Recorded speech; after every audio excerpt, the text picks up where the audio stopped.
I think we have a fantastic program put in place for you this evening.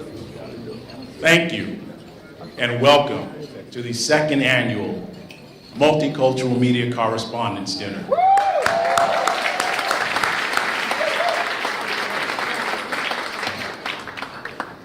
The scripture states it, oh how good and pleasant it is for brethren and sisters to dwell together in unity.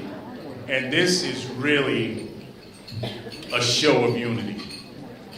I don't know how many of you here this evening had a chance to either participate in or view the White House Correspondence Dinner. But I tell you, this really looks like America to me from my vantage point.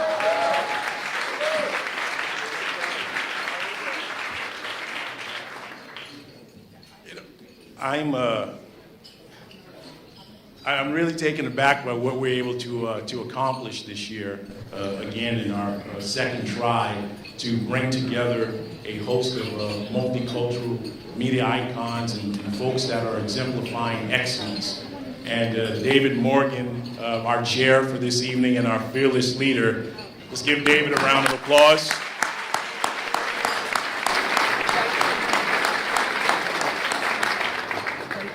Really did a great job along with Praz and Chris Spencer and Turk and the rest of the team that were responsible for bringing this evening together. It's really a pleasure for me to be here with you again this evening, and I can really feel the energy just pulsing through the room tonight. I can look around and see the spirited conversations that are going on, and Lord knows there's a lot of things going on in Washington today, so I'm sure no one has to stretch for conversation this evening. And with the media people, I guess you got to be somewhat careful of what you say.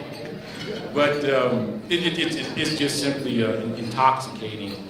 And for those of you that were here for our inaugural year, I hope you can look around at some of the people that are sitting next to you and really let them know what a great time you had last year.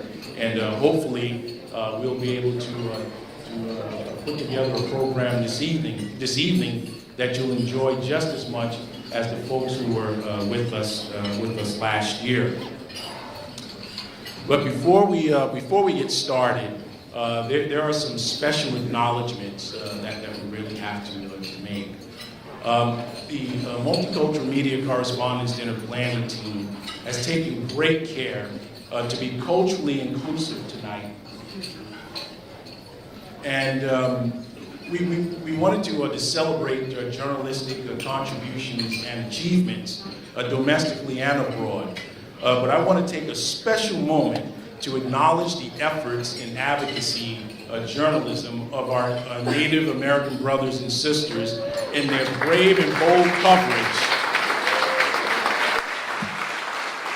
Yes. Of the Standing Rock and Dakota Access Pipeline. So let's give them applause.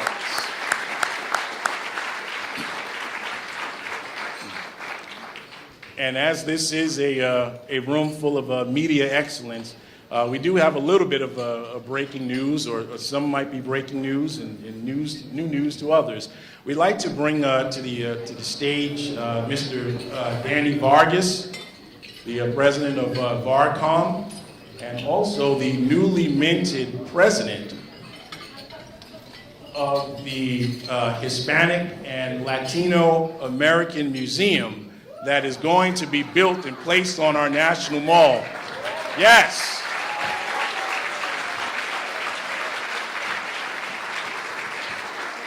So we're going to ask Danny to come up and share with us some of the great news he had in talking with the president and folks at the White House and how this all took place. Danny, please.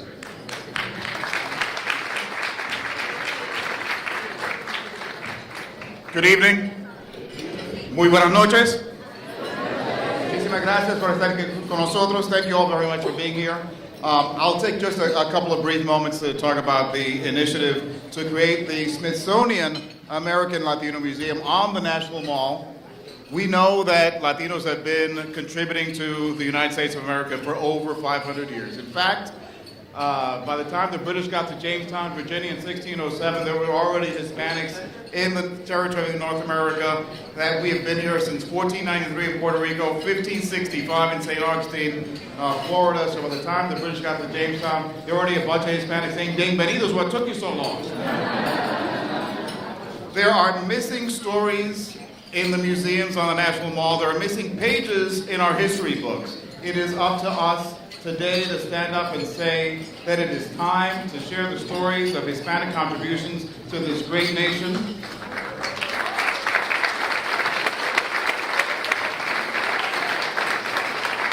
Our contributions to our military, our contributions to our business sector, to sports and the arts and science and every segment of American society, those stories need to be told. They need to be told now. So I invite you to join us on this trek, on this journey to create this museum. Go to the AmericanLatinoMuseum.org, contribute and express your support. With your help, in a few years, we'll be able to walk into this museum and see those great stories. Thank you all so very much.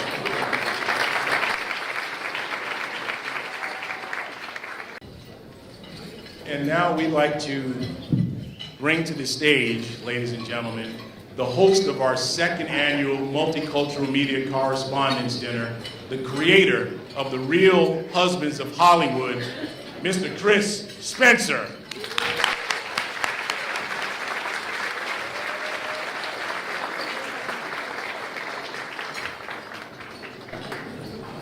No music? All these black people, no music, really? There's no fun. Hey everybody, how are you? Are you enjoying yourselves? I'm here to put an end to that. We have some very distinguished guests I want to say hello to. Telly Lovelace is here. Congresswoman Yvette Clarke. Where is she? Yes. How you doing again? Unlike the White House Correspondents' Dinner, the officials from the Trump administration are here. Oh, we're going to go there. They're here. Oh, there's going to be jokes, folks, so if you want to be uncomfortable, put your seatbelt on. Actor, a good friend of mine from the hit series Greenleaf on Netflix, Lamont Rucker, is here. My good friend, and this is my good friend, last year's winner, Media Owner of the Year Award winner, Armstrong Williams is here. Love you, man. Thank you for everything. Armstrong is also delving into the entertainment industry. I heard he's doing, stand up, let everybody see you. Stand up, man. Let everybody see you. Come on, Armstrong. Yes. Look for the Kevin Hart story starring Armstrong Williams.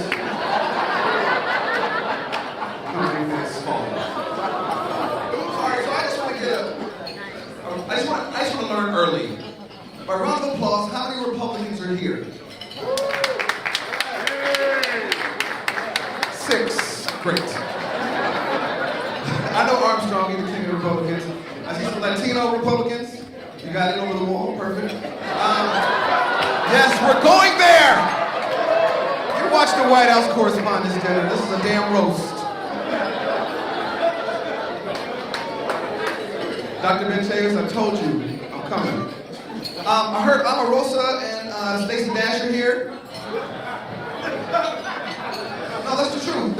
Turk, are they here? Where are they? They're not here? I forgot. Just like this event, they sold out. Who else is the roast? You watch the White House Correspondents' Dinner. Somebody just recently told me, one of the Democratic officials in the back told me that Bernie Sanders is thinking about running again. Is that not true? Has anybody heard that? Any man heard that? How old is Bernie? 1,000? His running mate is going to be a nurse. That's what if he uses Barack's campaign slogan, time for change, he's going to be talking about his diapers. What is the ooh?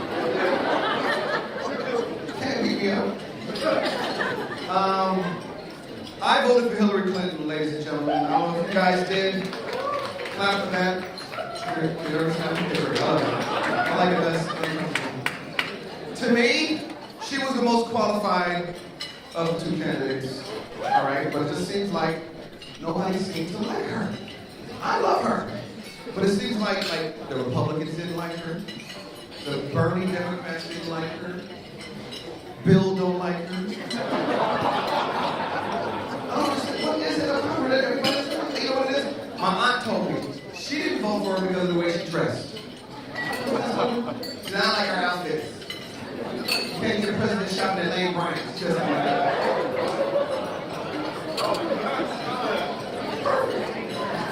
I said she did not shop at Lane Bryant. She shopped at Forever 71.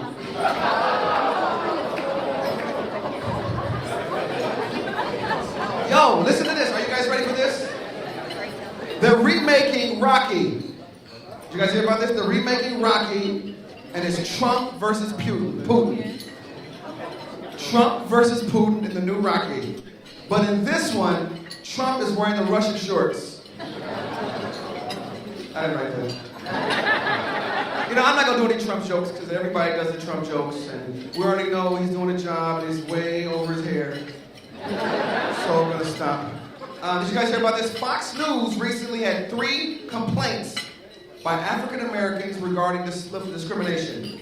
I was blown away because I didn't know that there was 3 black people that worked at Fox News.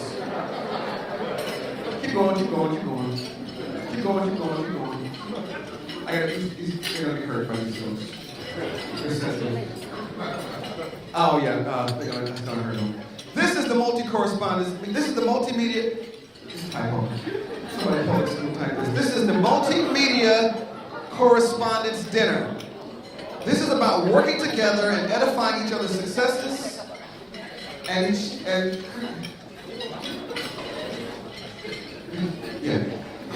creating each other's energy and feeding off each other to create more consciousness. I myself come from a multicultural family. Sir, I was able to do the Latino joke because my wife is Latina. Any other Latinas here? Latinas, 1, 2, 3. The most jealous culture ever created. She said, absolutely. My wife, what makes me mad about my wife, she gets jealous when I'm talking to somebody unattractive. I was at this party, there was all these models, I was talking to the models, and I walked by, and this girl just looked okay. I was like, all right, how you doing? She's like, what's up, Pat? I was like, what, you like her? Ooh, the little ugly girl, you like her? I was just talking to those models, you can't get the models. I'm talking about the girl with a tattoo on her face. We live in the suburbs, which means, of course, my kids are dominating sports.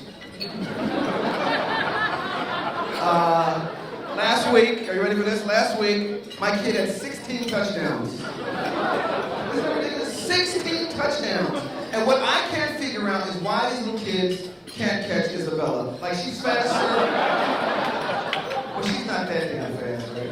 And she's running around, these little Jewish kids are chasing her, and they try to catch her, and she's moonwalking around like Chris Brown, and the little Jewish boys are running, there's yarmulkes flying all over the place.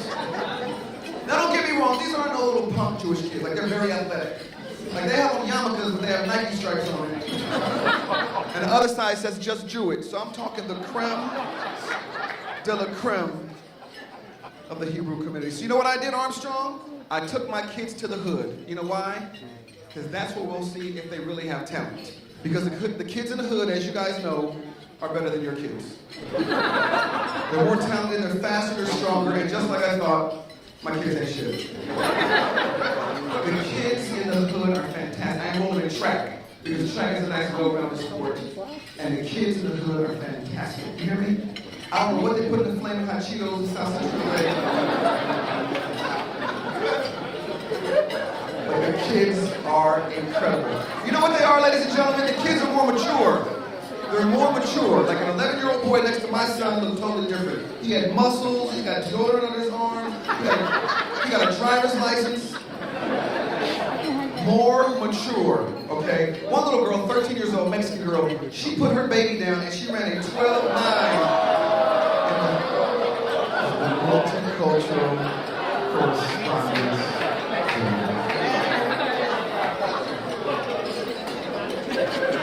My wife is Latina, but you couldn't tell because she fights for everything black. Everything black going on, she is down for the cause. You know, when all that stuff was going on with the police brutality, she was like, look how they treat us. Like, well, that's not us. Us is on Univision. You want to see what they're doing? You want to see what J-Lo wore last night? And everything is we and us. And when all that stuff went down in Ferguson, like, look how they treat us. She said, well, what are we going to do, huh? What are we going to do? I said, well, me and the kids are going to march. You have some empanadas ready when we come back. My wife loves money. That's the many rich women. She thinks I'm rich because my friends are rich. I hang out with Armstrong, so she thinks. Like Armstrong was saying, we should go to Europe. I can do Europe, ladies and gentlemen, okay? I'm a multi-thousandaire. I can do Europe. But my wife was like, you know what I was thinking? We should fly private. I was like, excuse me, we should fly private. I was like, you mean don't tell nobody? Because I can keep this. For her birthday, are you ready for this? She wanted me to buy her a $3,500 Louis Vuitton purse. That's what she wanted. Desperate Housewives of Bethesda over here. I said, let me tell you something, boo. You need to find a purse equivalent to the amount of money you're going to have in the purse. What you need is a $38 purse. You don't need a Louis Vuitton, you need a Larry Vuitton. You need an assistant coach bag. For the money you brought in last year, you need a Michael Kors Light bag, okay? That's what you need. Are you guys ready to start the show? I need you to loosen up. We're here to have fun, laugh at each other, enjoy each other's company. Please welcome to the stage a super humanitarian, global citizen, artist and chairman of Voted Loud and Grammy Award winning artist of one of my favorite groups. Please welcome right now Mr. Pras Michel. Clap, people, clap, come on, know you're tight.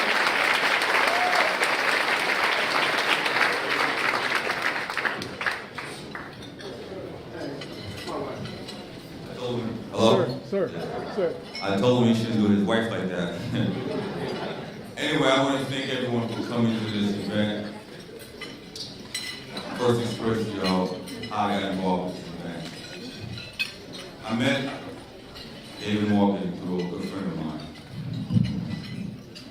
They were coming up with an idea about doing something for multicultural diversity. I remember when I first met David in Aaron. It was kind of interesting because at some point I realized David was a Democrat and Aaron was a Republican. And I said, I didn't know he still had black Republicans running around like that. So he began to tell me about this idea about honoring and highlighting blacks, Hispanics, Asians that are not being honored and being focused on in media. He asked me, do I want to get involved with it? And I said to him, tell me more about it. He started telling me a bunch of things about it, his idea, his vision, how he sees it, kind of like the White House correspondent, but more diverse. And I was intrigued by it. And one of the reasons why I wanted to get involved is because the work that I know I do. Being born in America, parents being from Haiti, at a young age, I understood what it meant to be part of a culture, the first black republic to win its independence.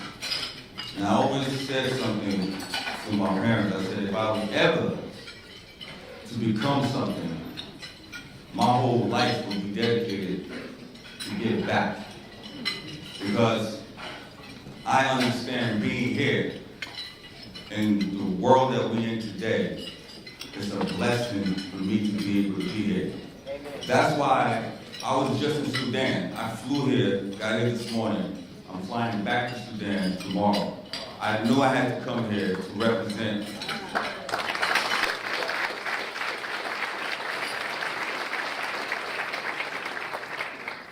I knew I had to come represent because so many times we, our black folks, we get to a certain pedestal, we kind of like forget where we come from. When I go to these worlds, Sudan, Afghanistan, Azerbaijan, all these places. And it's so funny, we hear, we complain about things, the Wi-Fi's not going fast enough. You know, Starbucks, they didn't get my coffee right. But when you go to these places, I remember 2 years ago I went to Azerbaijan. And it was very interesting because when I go, I like to go and kind of like give them a perspective of America that they don't see on television. I just go. And they said, why are you here? And I said, I just want to come visit and try to understand, get a different perspective from what I'm seeing from my media. And I remember they took me to this refugee place. And when I got there with my team, they were basically saying, death to America and all this stuff, and our America's this, our America's that. And I still proceeded. I went to school. And the one thing I noticed when I went to the school, there were all these little cartoons on the school wall. And it was cartoons of Disney cartoons, Bugs Bunny, and different American characters. And I spent about 3 hours with the kids. We were talking about America, we talked about them, the refugees and whatnot. And as I was leaving, after I sat down with them, one kid came and started to hug me. And all these kids came to me and they said, please tell America to come and save us.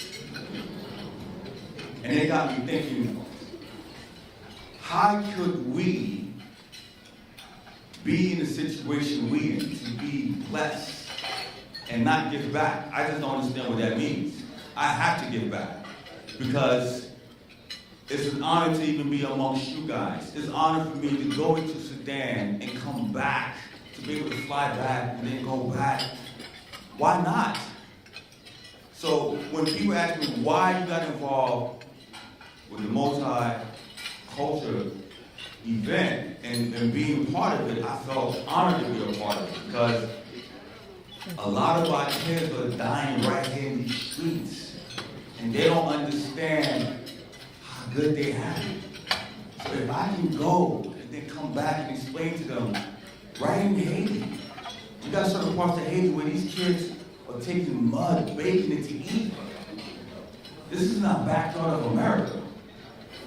But guess what? You don't even have to go that far. You go to Chicago. And see how many kids are dying in Chicago from gun violence. You go to Baltimore.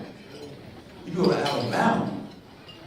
So when I sat down with Dave, I said, Dave, I'm going to take this and put it on my back and try to do everything I can. That's why the first year, it was tough, it was challenging, put this whole thing together. Because the first thing people said when we see you doing an event, yo, is Rihanna coming to perform? Is Beyonce going to be there? Black folks, like Chris said, there's no music. I told Dave, please don't put no music here, because we don't want this to be a black thing. The only problem, you already know I'm going with this. Our timing could be a little bit off, okay? But we're getting there, That's why the first year I had a good friend of mine, Jamie Foxx, come here and be honored. It's a great event. This year is beautiful. I'm sorry I didn't get a chance to wear a tux, but I came from Sudan, so I couldn't wear a tux out there. But once again, I want to thank David and Aaron for letting me be a part of this, putting this on my back. And I want to thank everyone that's starting to come here, spread the word. Every year we're going to make this bigger. We're going to celebrate us and not go where we're being tolerated. We're going to go where we're being celebrated. And when you come here, everybody is being celebrated. And I want to let my man Dave Morgan come up here on the stage. And I want to thank you, my man, my co-chairman of this multimedia culture dinner. Looking spiffy, tucked on. Dave Morgan.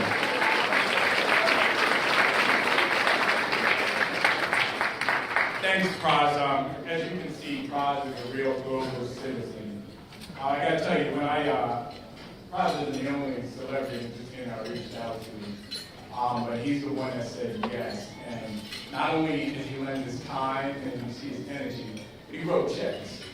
and that was huge. You know, I wanted to do three things. I wanted to sort of make sure people understood what my vision was, and then sort of what my goals, and then sort of like what we think we're going to do next. Give you one or two anecdotes about the journey. So this is the vision.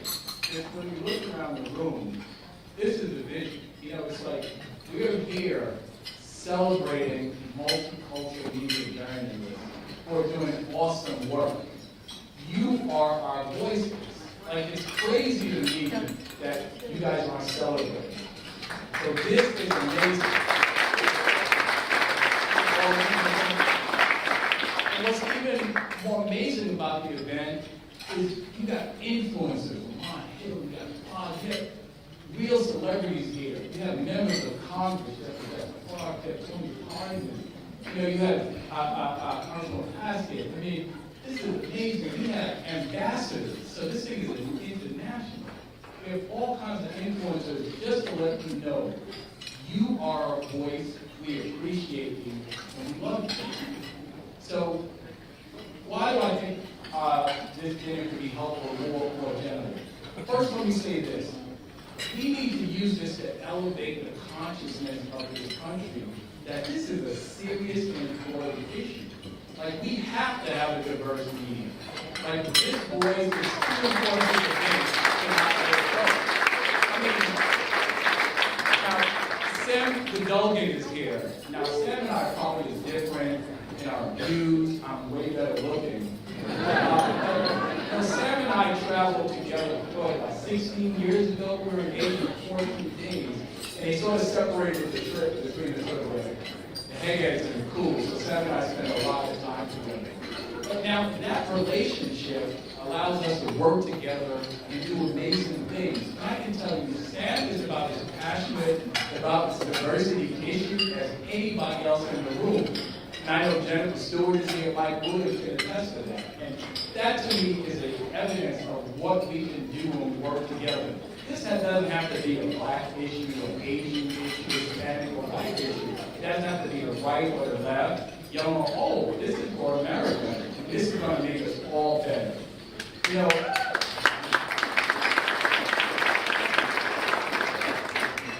in addition to all the other great good things that Todd did, you know, he sort of glossed over him bringing Jamie Foxx here last year. But for us, that was pivotal, right? Because we wanted to know everyone to see this event. We wanted to have the same stature as the White House correspondents did. We wanted people to see what this can be.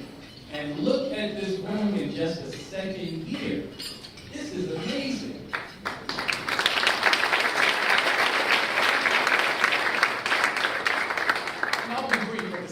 I really want us to do is we have to be each other's cheerleaders the way we are for teams.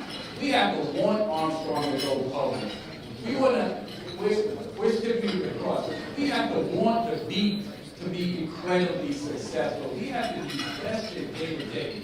Now, this year, one of the great things, we have a wonderful group of partners that join us. We have the National Association of Platform Broadcasters. We have the Multicultural Media, Internet, and Telecom Company. We have the Hispanic Telecommunications and Telecom Partnership. We have the National Association of Black Journalists. We have the Urban News Service. And we have the Asian American Journalists Association. So what am I saying? Like, this is growing. This momentum and energy. We not only need to celebrate the journalists, but we have to celebrate the advocates. And to the members of Congress here tonight, Tony Cardenas, Ben Clark, Jason Plaskett. I mean, last year, many people don't know this, but they actually stopped major regulations that would impact everybody in this room with the set-top box today. That was huge. We should be celebrating them. We should be thanking them. Armstrong can make more money. We all do. Even the actors and entertainers, you'll get more jobs and more scripts because of their effort. So, what are we going to do going forward? Like, I was going to Kamani knows I was going to talk about the journey and how hard it was, but I think Praz gave me the insight. This was hard, but it was worth it. And it was worth it because you guys are here, and I know that next year is going to be even bigger and better. I'm not worried about the little sort of hiccups, because this is amazing. So what's next for us? When we leave here, we are going to actually try to put together a multicultural media coalition. And we have 3 very clear objectives, and I want all you guys to really help me with this. First, we're going to make sure that this dinner is here every year. It gets bigger and it becomes a signature event. And maybe we can even do it regionally because the demand is so great. I love the fact that we have over capacity. I hate turning away anybody to this dinner. And having one empty seat will sort of make you mad. I love that energy. I need that energy. You guys need that energy. And that's just amazing. So that's the first thing. Second, so my passion, as you can tell, is sort of upliftment, is sort of economic development. My vocation is lobbying. So I'm going to be on a hill. I'm going to be at the FCC. What we did to help on the set-top box, that's only the beginning. We're going to make sure no legislation, whether it's infrastructure or tax, passed without there being something to benefit multicultural media communities in the tech and media space. Period. Sam is already a pleasure to work with me on that. So I'm super excited about that. So third, and this is also really important, and a lot of the corporate folks in the room know this, we plan to knock on doors, go to the corporation, and let them know this is a tangible effort. We want to see some teeth in these media diversity efforts. And these guys will tell you, I am rabid about it. And I have some passionate people behind me, and it's encouraging that there are folks like Fred Humphrey and Microsoft and Dean and EA at Viacom that makes me know that there's hope and that so we can make some positive strides there, especially for the next generation. And that's, we want to make sure that there are more opportunities, that more folks in college and coming up want to get into telecom, want to get into media. I grew up in Brooklyn. Everybody wanted to be a rapper. Everybody wanted, now we have that opportunity in the digital space. We have to do everything we can to get it. And that's why I'm so excited. I know Stacy Milner is here. Stacy, where's Stacy? Please stand up.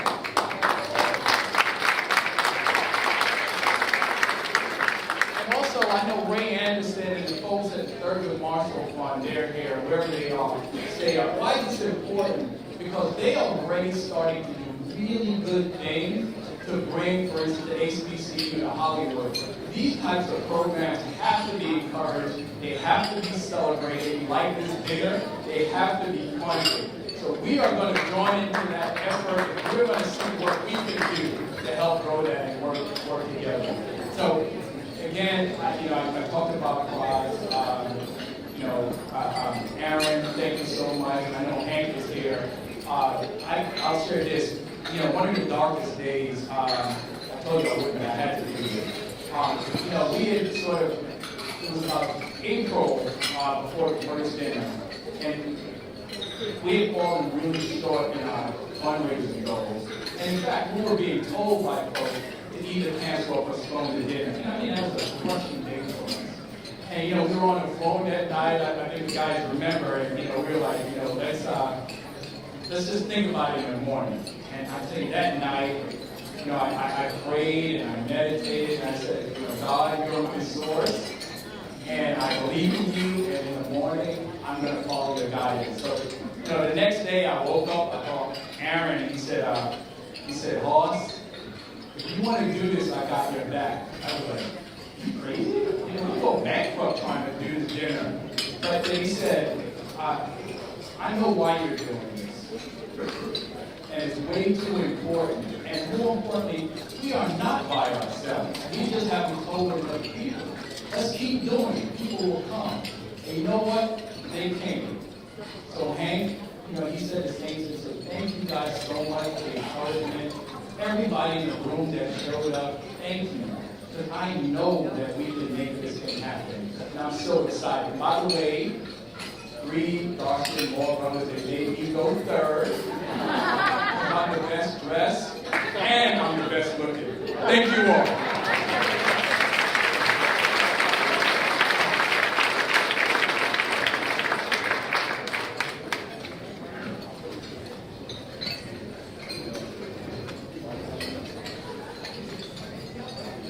One more time for the very good looking.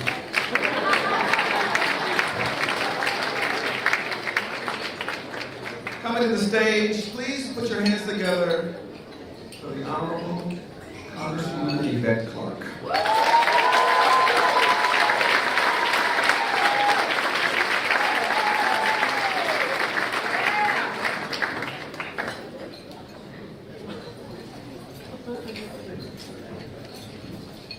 Mr. Master of Ceremonies, to Aaron and David and the team that voted loud, to my colleagues, Congresswoman Stacey Plaskett, Congressman Tony Cardenas, former Congressman Stephen Horsford, to Commissioner Mignon Clybourne, to members of the Diplomatic Corps, to this evening's very distinguished honorees, to everyone in the house this evening, a pleasant good evening to each and every one. It's my honor, my privilege to be here, and I'm Yvette Clarke, and I proudly represent the 9th Congressional District of New York, also known as Brooklyn.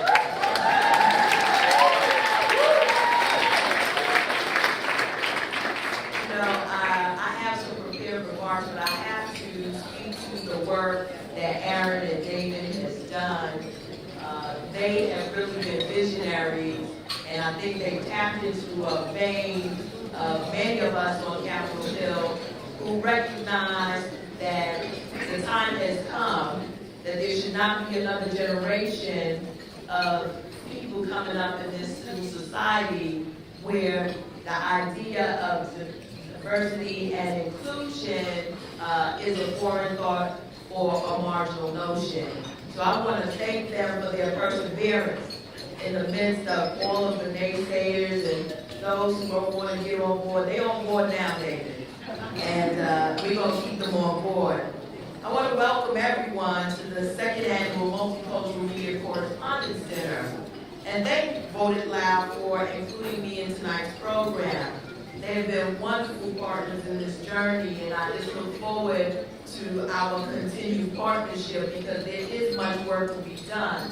And I'm glad to be here this evening where the air is a bit clear because Capitol Hill is a bit toxic these days. So being here this evening allows me to detox and be with some good friends. I'd like to thank the National Press Club as well for their hospitality. And the Multicultural Media Correspondence Dinner was created in 2016 to honor its luminaries and highlight the need for greater diversity in telecommunications. This year's honorees, Suzanne Gamboa of NBC Latino, Tracy G. Lee of NBC Asian America, Joe Madison of Sirius XM, Radio Journalist of the Year, Fox News, Juan Williams, also a Brooklynite, and Dr. Ben Chavis, National Newspaper Publishers Association, and also my esteemed colleague and co-chair of the Congressional Multicultural Media Caucus, Congressman Tony Cardenas of the great state of California.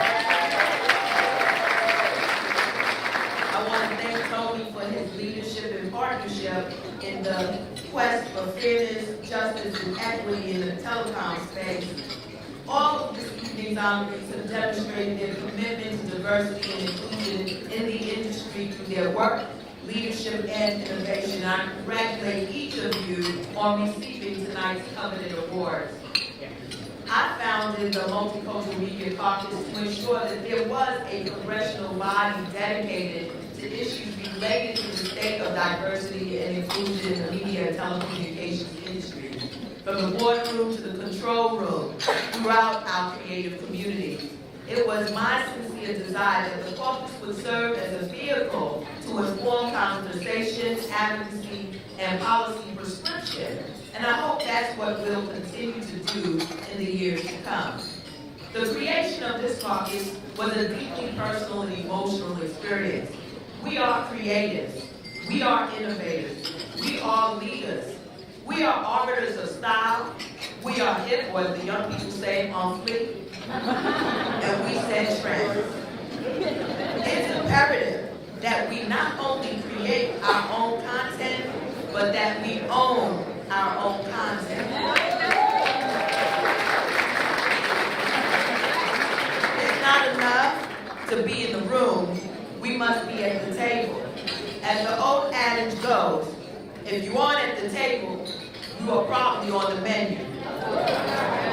If we aren't in the room, if we aren't at the table, then our voices can't be heard, our diverse, authentic stories won't be told. And how many people in the room know that having us at the table isn't just for representation, but it is also smart business too.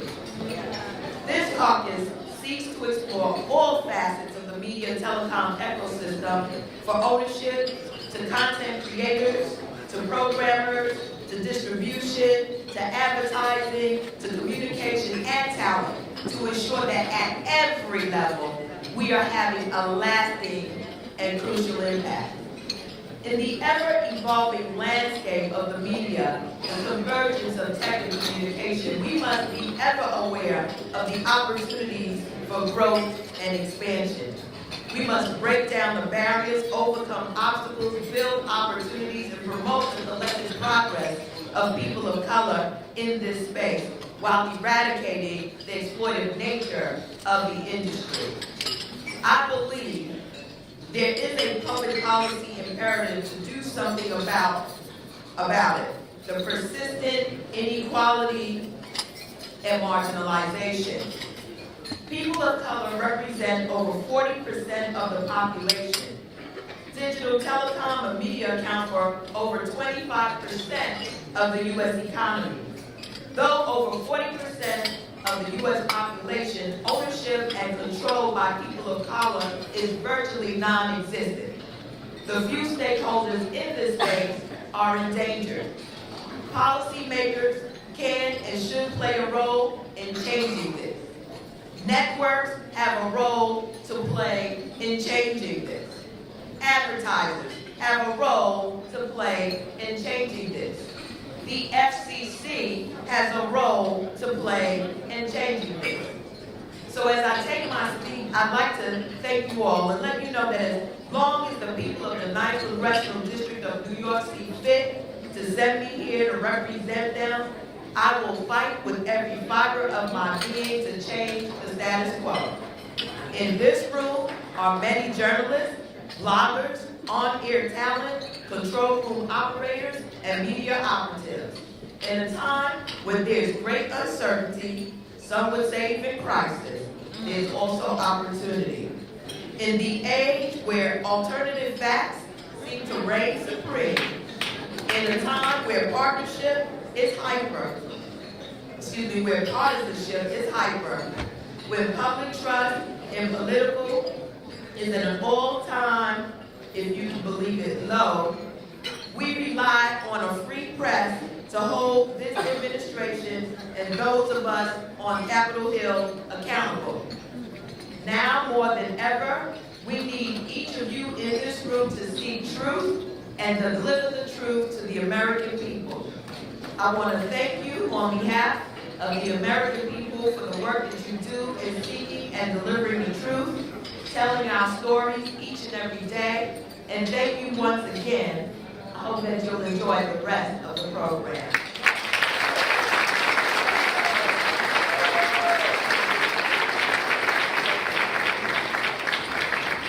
One more time for the great. Coming to the stage, you guys, is actually the first black chairman of the National Press Club. Please put your hands together for Jeff Ballou.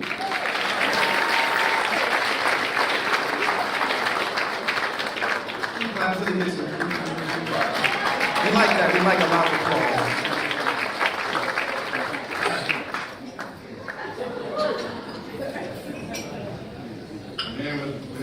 I love it. Good evening, everybody. I don't hear you. Good evening, everybody. Good evening.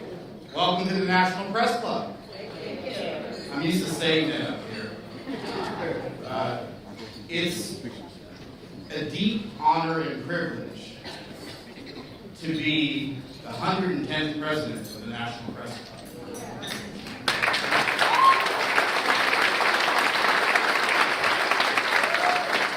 It is, all right, and when I was inaugurated in this ballroom on January 14th, it was on this stage, it was with my sister, it was with Chief Judge Eric T. Washington of the D.C. Court of Appeals, it was with Simeon Booker, and if you don't know this name, let me explain it to you.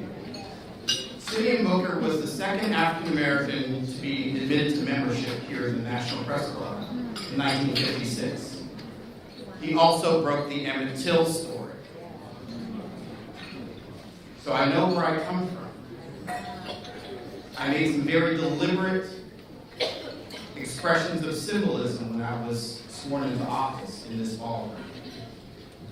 I know that as the first African American male and the second African American overall in our history, and my predecessor in that realm, Sheila Cherry, gave some very stirring remarks from the stage as well at that point, to say that I have a responsibility in this role. And one of my famous members, Jason Rezaian, if you don't know about Jason, I encourage you to look him up. Jason was the Tehran bureau chief of the Washington Post, and he was held in prison for doing his job for over a year. And he recorded a message because he's a Neiman Fellow, and he couldn't be here on that night, but he charged me to make sure that I did what we know how to do best here at the club, and that is speak truth to power. And now the gavel is in my hands to do that. And if you have been paying attention to this administration, meaning mine,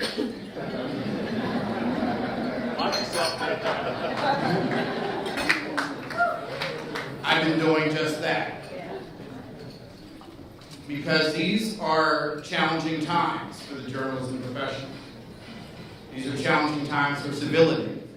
And as I've been saying early and often and not enough, these are challenging times for the Constitution. If you ever look at our website, there are a lot of news organizations, the Washington Post says About Darkness, and the New York Times and others, Democracy Dies in Darkness. What we have on ours is something I implemented, is we are the Constitution. I want to remind everybody who comes into this space, everybody who comes into our website, everybody who comes across what we have done for more than a century, is that we are an explicit part of the Constitution as journalists. The free and independent press, it is critical to allow people to make decisions for their own well-being worldwide. Our members are worldwide, 3,000 of them. And they are my responsibility. And I take it very, very seriously. So that when I look out and I see my National Association of Black Journalists President, Sarah Glover, because I'm a proud member, and her predecessor, Brian Monroe, over here, and one of my mentors, a past board member of NWJ, Sheila Brooks, who was sitting right here at this table when I was inaugurated. I know that what they have done enables me to serve. And what I do, and I thank them for that, and I thank all of you for being here in this space, this particular space where where Martin Luther King spoke, and Nelson Mandela spoke, and Fidel Castro spoke, and Golda Meir, and Benjamin Netanyahu, and several U.S. presidents. We make history in this room almost every day. And that is the responsibility of the National Press Club. That started out as a little gathering of members, or members of the profession, 32 of them, at a bar, across the street at the Willard. Each pitched in $1 to start this. Now we have grown, all those years later, to be the world's leading professional organization for journalists. So that when you come into this, as you see that there's a plaque outside from Eric Severide from CBS News. It calls it the inner sanctum sanctorum of journalism. This is sacred space for us. So know that when you come here, and when you drink at our members' bar upstairs or at the Fourth Estate restaurant on the other side of the club, and I encourage you to do that. I'd be a bad president if I didn't promote the business. It's the purpose of what my good friends Aaron and David are trying to do here, is trying to, in their own way, speak truth to power. They're trying to make sure that not just journalism, but all aspects of the broad media landscape are diverse, that we're not just there, that we're running things. And so that when I receive this particular torch to run with, I am mindful of their efforts, and many of you in your own spaces. I see many familiar faces, and I know you're running that race. But know that when you come back to the club, or you think about the club, regardless of party, regardless of where you come from, regardless of what you believe, this is the place that is the great convener. While we can also call people out when they're not doing the right thing, we can also bring people together to make sure that people are talking with each other and not at each other. We have a long history of that. So keep that in mind every time you come here, and every time you watch us on TV, or watch us online, or listen to us on the radio, or follow us on Twitter. That if you go and look at Press Club DC or at NPC President, that we're doing the right thing by the profession. But my principal job here tonight is to simply thank you for being here. This is once upon a time before 1955, we could barely even serve the drinks in this place. Now look who's running.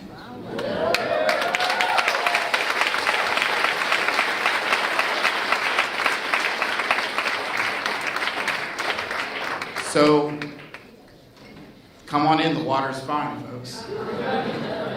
And if you're in the profession, if you're in the broader landscape, join us.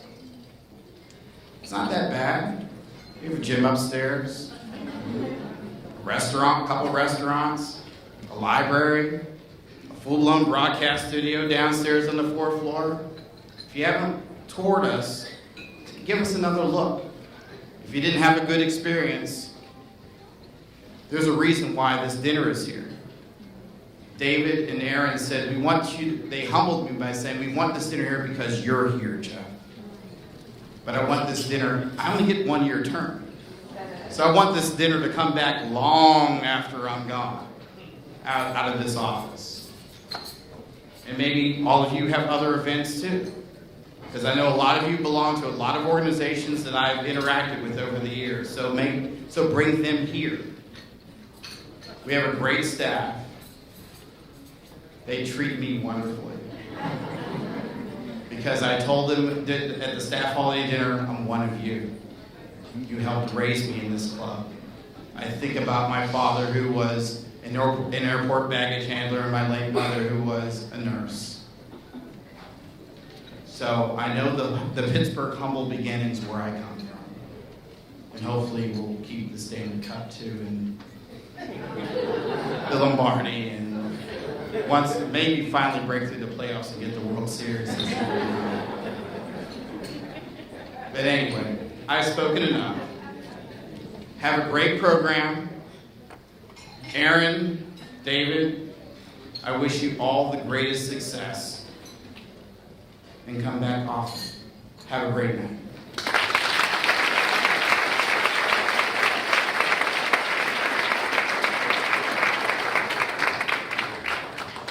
He's incredible. Give it up for Reverend Chef Below. I was ready to give him some money. Coming to the stage from the hit TV series on the OWN network, Greenleaf, Mr. Lamont Rucker.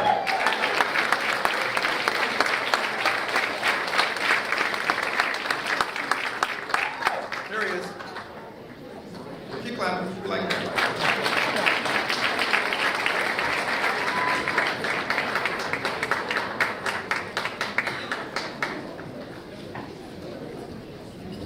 Good evening. Good evening. All right, I'm not going to throw any bad jokes at you. Ouch. Look, that was my one joke. It's not typically smart to joke. The mic. Hold up. The mic. All right. I'm sorry, I don't need it. I'm a thespian, so we can do that. Oh, okay. I'm serious about his job. That's all right. All right, here we go. There we go. It's my honor to present this year's Congressional Advocate of the Year Award to both the Honorable Greg Walden and the Honorable Tony Cardenas.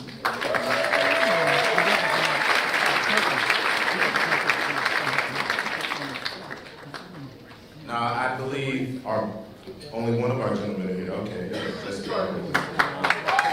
Here with us today. So, Honorable Greg Walden couldn't be with us today, so I'll just hand it over to our illustrious sir.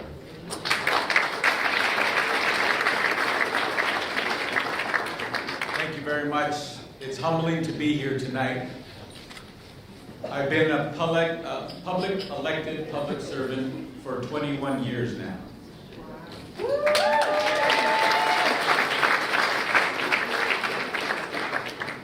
And I dreamed about nights like this, events like this, days like this. But this is just the beginning. We have a long, long way to go. First, I'd like to thank Aaron and David, and certainly all the women who did all the good work to make tonight. Thank you very much. Is that the truth? Is that the truth? They get all the glory, but who did all the work? I've been married 25 years. I want to thank my wife, Norma. She's not here tonight. But I just wanted to make sure that you all understand what Yvette Clark said earlier, my colleague, Congresswoman Yvette Clark, is true. We are fighting for you. We are trying to make sure that we open doors, that we help make things happen so that you can do the beautiful, wonderful work that you do every single day. And you should have the exposure and the positions that you've been denied for far, far too long.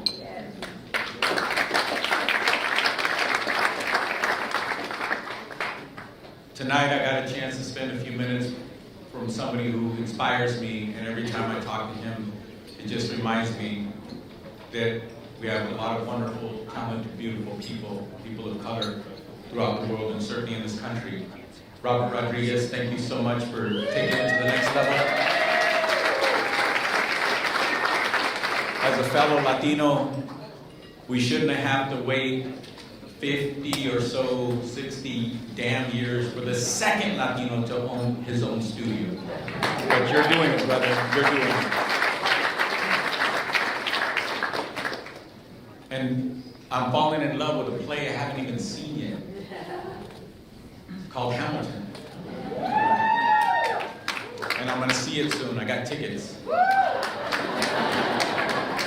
So with that, I just want to say kind of tailor a couple of lines from the play. I think many of you may have seen it. I think many of us, I've heard the music. And brothers and sisters, we are in the room where it happens. Yes. Also,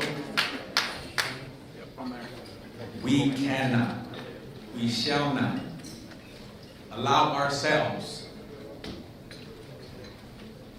to throw away our shot as a community, as people, if not for the people in this room, but damn it, for the next generation and the next and the next and the next. Thank you for this honor.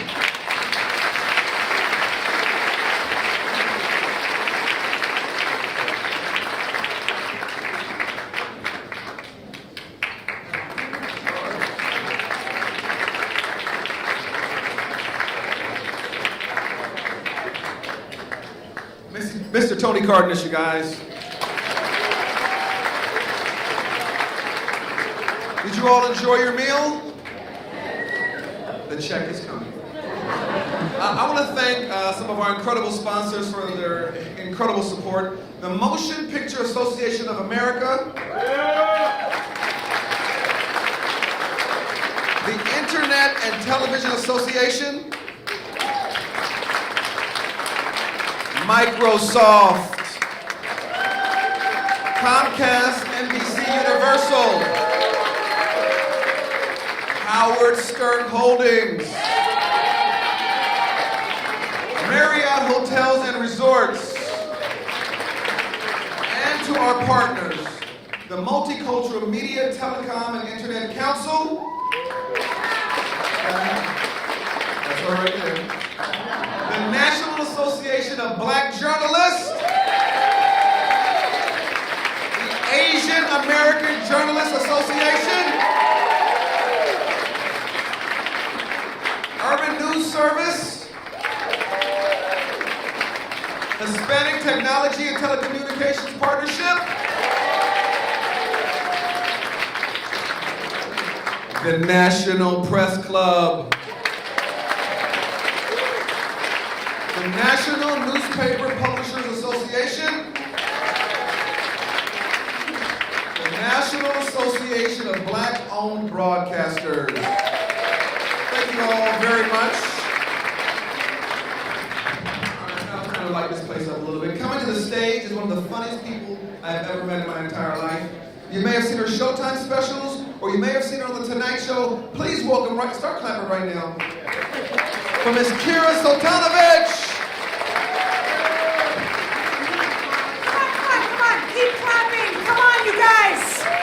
Or else it's very awkward. I am honored to be here. I want to say thank you to the mezzanine.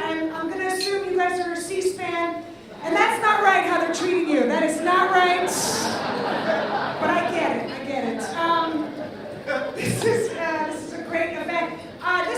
I'll be honest with you, as a comedian, whenever we have tables like this with people with their backs to us, it's very disarming and sweet nuts. I don't know if you're here like for high school credit, but this youngster is very old, young. But like if you could turn your chairs around, I know that's asking a lot, sir, because you're wearing a fancy rented suit, but if you could turn your chairs, it would do so much to us. It's really very, it's like going to a strip club and then taking your pants pocket inside out like this. Nothing!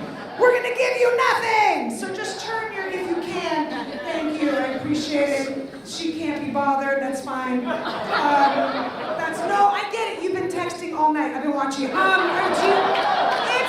that's your job, you're journalists. Except for C-SPAN, I get it, that's why you're up there. It's not a problem. Oh, there's more up here. Hola, Telemundo, I'm gonna assume. All right, okay. All right, we can bring Jeff back up. He's obviously trying to sell you guys some sort of timeshare. Wow, that was a sales pitch at the end of that. We got a swimming pool. The first month is free. Don't think he's not gonna hit you up with an application on the way out the door.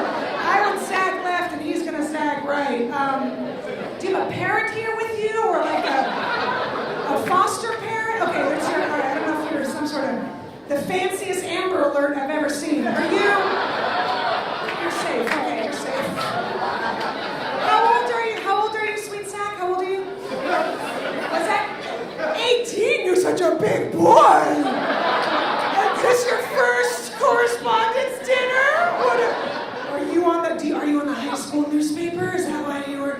No, you're such a wow. You're such a good boy. Such a good boy. Where'd I go? Where'd I go? Ah! Cuckoo! I see you. Oh my goodness. I probably shouldn't talk to him. I don't want Chris Hansen to come around the corner. All right. He's one of your people. This is important. This is important to honor people, multicultural people in the television media community. This is important to honor people in the media. That's why after this, I'm doing the lactose intolerant correspondence dinner. It's important. Where's Pras? Where's Pras? Where's Pras? Is he here still? Where is he? Oh, there you are. Sorry. Hi. We have a lot in common. Because aren't you a founding member of the Fugees? Yes? You sound really excited about that. Are you not? Did you stop getting residuals? Are you pissed off? We have a lot in common. He's part of the Fugees. I came to this country as a refugee, so I feel a connection. I am an immigrant. Any other immigrants in his house? See, we need stronger borders. This is my point. I was born in the former Soviet Union. Yes, I know, we're in the news a lot. I know. It's exciting. It's exciting. We get to be evil again. I was walking on 14th right here, 14th Southwest, Northwest, South by West. I don't know. Your streets here are jacked up. And I was talking to my dad, saying I landed safe and sound. I'm in DC, but I was speaking to him in Russian, right? So people at the corner at the red light were like looking at me. So right away I was like, leave the documents for me. It was very exciting. You feel powerful. I feel like I can walk up to anybody in DC and just kind of punk them, you know what I mean? Like, you watch out what you say to me.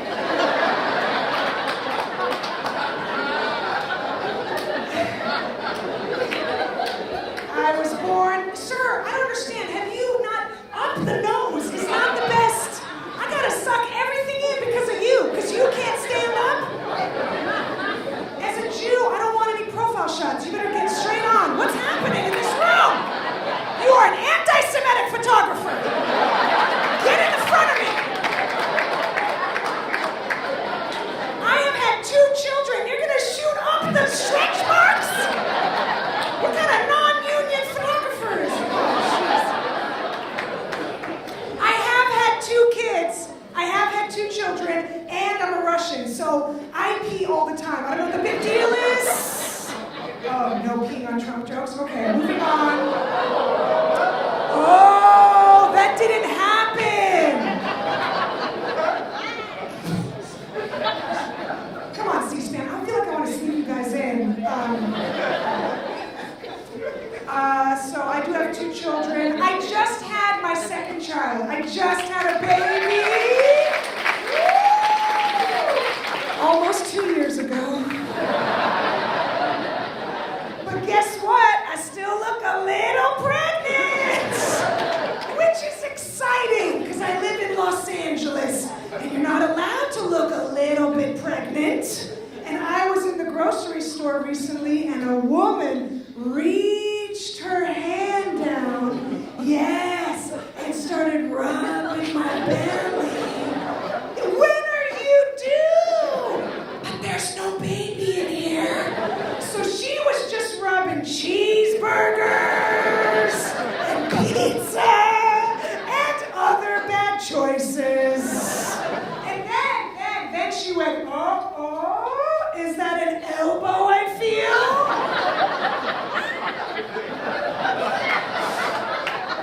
So I said yes,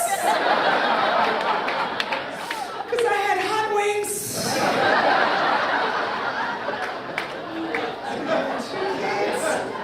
I have 2 kids, and like Chris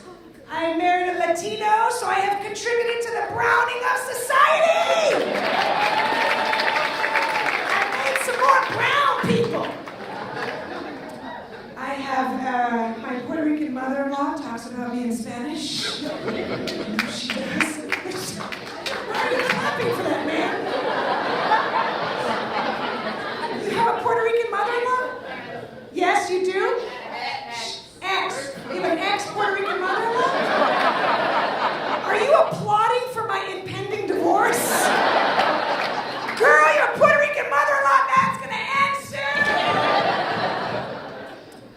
She says some words in Spanish, and I felt like I knew a lot of words because I took Spanish in high school, right? But no, she says some words that make white people nervous. There's one word in Spanish. It is the scariest word in the Spanish language. If you want to make white people nervous, listen up, okay? You just follow them, right? Follow them to their car tonight. There's 7 of them here. Follow them to their car tonight, right? And just, they're going to walk quickly, and then you start walking a little faster, and they're going to speed up, and you speed up, and you say the scariest word in the Spanish language, sacapuntas! Which means pencil sharpener. But didn't we all pee a little bit? Didn't we all? Sacapuntas! Guess you could kill somebody. Kill you. So I have 2 kids. I'm an immigrant. Big mistake I made letting my Russian mother in the hospital room with me as I'm having my children. All she did was criticize everything I was going through and compare it to what she went through having babies in the USSR. Oh, you have baby in hospital. Excuse me. Big shot.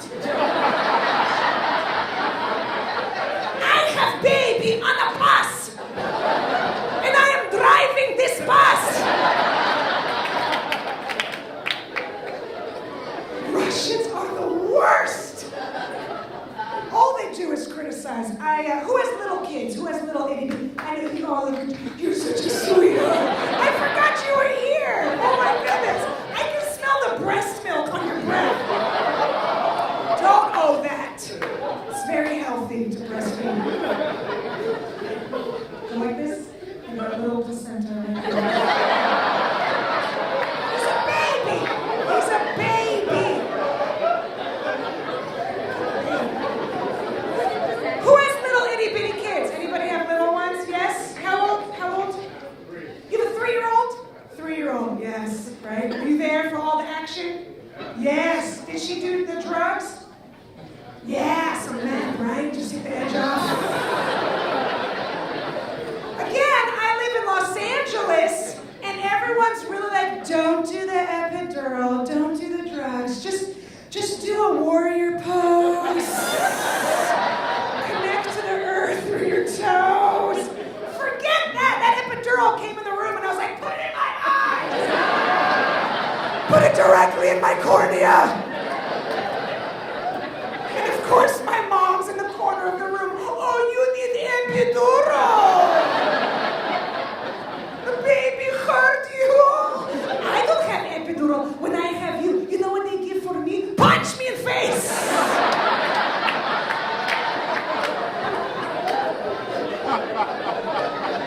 They are very aggressive people, and I am warning you as the people of the media, you gotta watch out. They are aggressive, right? Are you a journalist? Are you a journalist, young man? No. What are you doing here? What's happening? You make me nervous. Your dad brought you? Couldn't find a sitter? What's happening?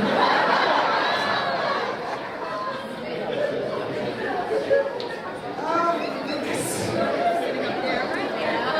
I gotta get out of here. I truly am honored to be here, and I watched the movie Tango Foxtrot with you guys. I understand what you guys go through on a daily basis, and it really, whenever I come into Washington, D.C., the city is full of so much history. You know, it's the beginning of our country, really, and I just to fly in, knowing that I'm flying into the same airport as George Washington. I mean, it's really, it's patriotic. I feel patriotic. But I will leave you. That's ridiculous. Don't laugh at that. Don't laugh. Look.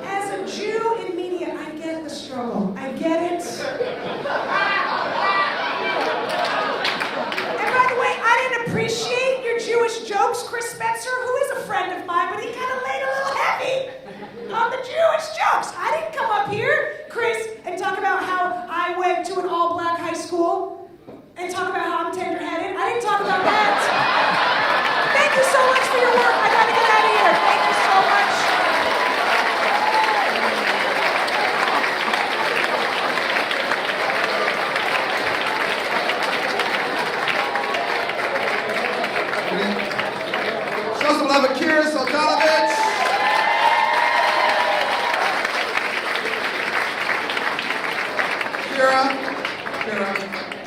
you were fantastic. I gotta win. All right, scroll this up. Scroll this. All right, it's time. You want to relay it up? Ladies and gentlemen, may I present to you Miss Africa USA. They're going to help us with the award presentation. Her name is Noreda. Next up is Miss Cameroon.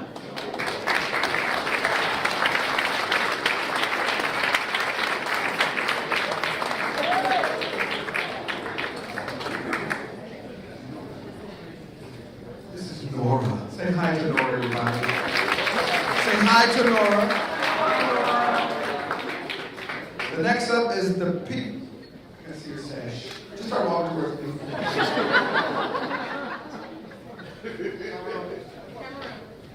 Oh, she's also from Cameroon. Say hi. Barbara. Barbara? What's your real name? What's your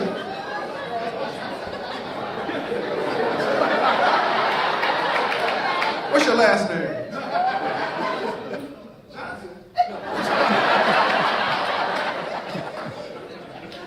Bitomo, Barbara Bitomo. There had to be something African somewhere in there. All right, you guys, coming to the stage to present the award for Broadcast Journalist of the Year is the CEO of Howard Stern Holdings, my good friend, Mr. Armstrong Williams.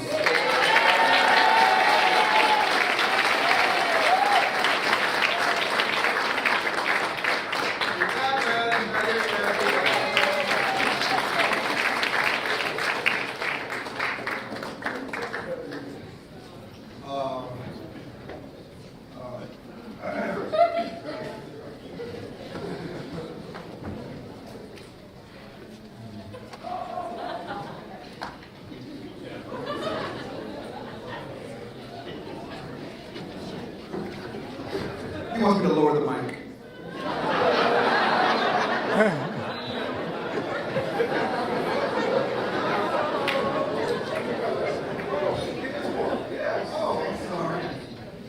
I'm sorry, but they said owner of the year. My bad. My apologies. You know, I wanted to say it's an honor to be back. You know, I've known Juan Williams for probably 30 years. I remember when I came to Washington, Juan and I had lunch at Hotel Washington. And Juan Williams really taught me the ropes of journalism, journalistic ethics, and integrity in communications. I remember the days when Juan and I were in South Africa when Mr. Mandela was released from post-war prison, and they needed someone to respond to all the letters that were coming in from around the world, from President Reagan at the time, the Queen, and Juan Williams and I were on a top ride for a couple of weeks just writing all the letters from Mr. Mandela, and he and Winnie would come in and just sign them, and they were so grateful. And Juan Williams, for many of you that don't know, is more than just a trailblazer. I remember his days at NPR, at the Washington Post, and Fox News, as a writer, as a commentator, as an author of Eyes on the Prize. To me, he's always been a hero. And even though in life we always have few setbacks and little things along the way, Juan Williams with his family and his wonderful wife, Denise, that I've known just as long as I've known Juan, has always found a way to fight back with more determination. But I can't think of a journalist who has been more of a trailblazer, who's done more, has contributed more to this industry than my good friend Juan Williams. And that's why I was confused when I was just hearing what I wanted to hear. But it's been such an honor for me here to be standing here today to really introduce someone that represents not just the finest in print journalism, TV journalism, writing books, but a man, a stature for any young person. If you want to emulate the diversity of journalism, Juan Williams is your guide.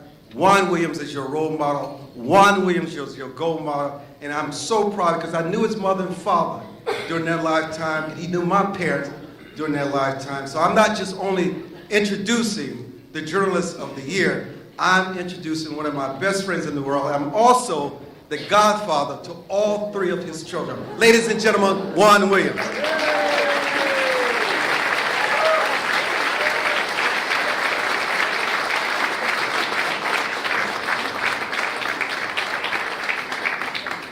Armstrong, thank you so much. It's kind of a reserved introduction, don't you think? You could have mentioned that I was my high school valedictorian. So what if I was homeschooled? You know, it's no big deal. But it's a pleasure to be here with Armstrong because Armstrong is a history maker. I've known Armstrong, you know, I got to know Armstrong when Richard Pryor was invited to the Reagan White House.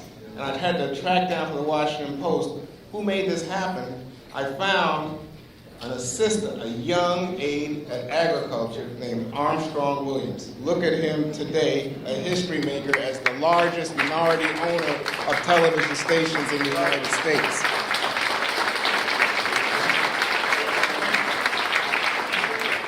I want to say thank you so much to the Multicultural Media Correspondents' Dinner. I heard someone say earlier, don't tolerate, celebrate. That's what this dinner is about. And I can tell you it means so much to me as a journalist to hear those words. Because I know what it is like to be tolerated, marginalized, taken as a token in a mainstream media organization where people don't see ability, but sometimes see color in a very pernicious way. As your 2017 Broadcast Journalist of the Year, let me say to you that last year was a year like no other in my 40 years in journalism. Last year I got caught up in the Russia hacking scandal when my cell phone number was released as part of the WikiLeaks hack of Hillary Clinton's campaign manager, John Podesta. Last year I was mocked on Twitter by a candidate like no other who didn't like my journalism, our new president, Donald Trump. Last year, I was writing a top column for the fastest growing website on Washington politics, The Hill. Last year, my book, Eyes on the Prize, 30 years in print, still available, still in schools. Unbelievable to me, to a little kid from Brooklyn. And last year with my colleagues at the Fox News Channel, and specifically the 5, Greg, Dana, Eric, and Kimberly, we set ratings records. Fox not only defeated other cable stations, all cable stations, not only news, but everything. And even often some broadcast stations, as we went through months of painful public internal turmoil. This year is my 20th year at Fox, and it's such an incredible experience to have been there all that time. But you have to understand, no matter how you feel about Fox News, and it's very controversial prime time, you have to understand that in those 20 years, Fox has redefined not only cable news, but news and the way that we hear news, understand news, and talk about politics in America. And to be inside that pressure cooker, to be part of the performances that were done under pressure by a committed news team, is one of the highlights of my career. I also want to say to Congressman Yvette Clarke that career began in Brooklyn as an immigrant kid from Panama, reading newspapers. I remember New York used to have like 7 newspapers. And I had to read those newspapers to learn why some neighborhoods had good schools, why some neighborhoods had police treating folks as residents to be protected, and treating folks in other neighborhoods as suspects to be arrested. And then, of course, that curiosity led me to become, and I say this especially for the young people in the room or who might be listening, that curiosity led me to become the editor of my junior high school paper, my high school paper, then a college intern at the biggest paper in Philadelphia, an afternoon paper, the Evening Bulletin, and then an intern at a paper that was still in the glow, the afterglow of the Watergate story, the Washington Post. and then began my Forrest Gump experience in journalism. I went from newspapers to broadcast television to cable TV to radio, and of course I was all the time writing books. But the point is that to be honored tonight at this multicultural media dinner,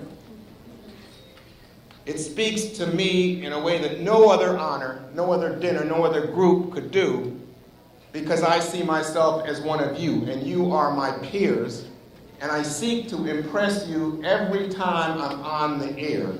I want you to feel there's somebody there who's not only reasonable, but presents and represents me in American media in a way that can make me proud. So thank you for being here tonight.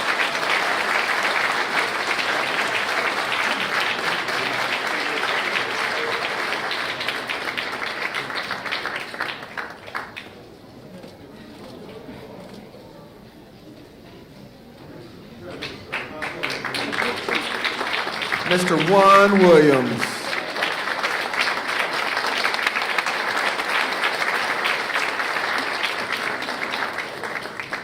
I need 2 seconds. Terry? Okay. Coming to the stage to present the award for Print Journalist of the Year, please welcome Voted Loud board member Sui Lang Panok.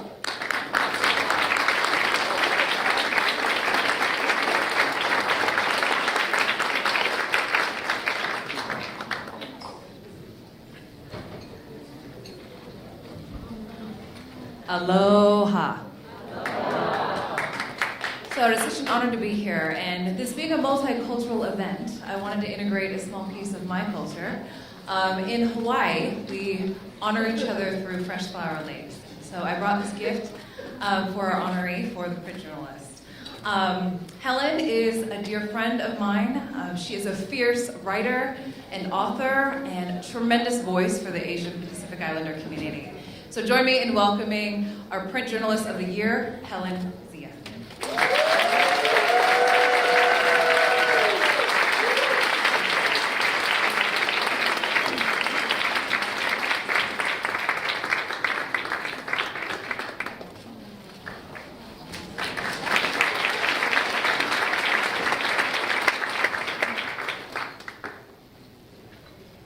Thank you, Sue Lang.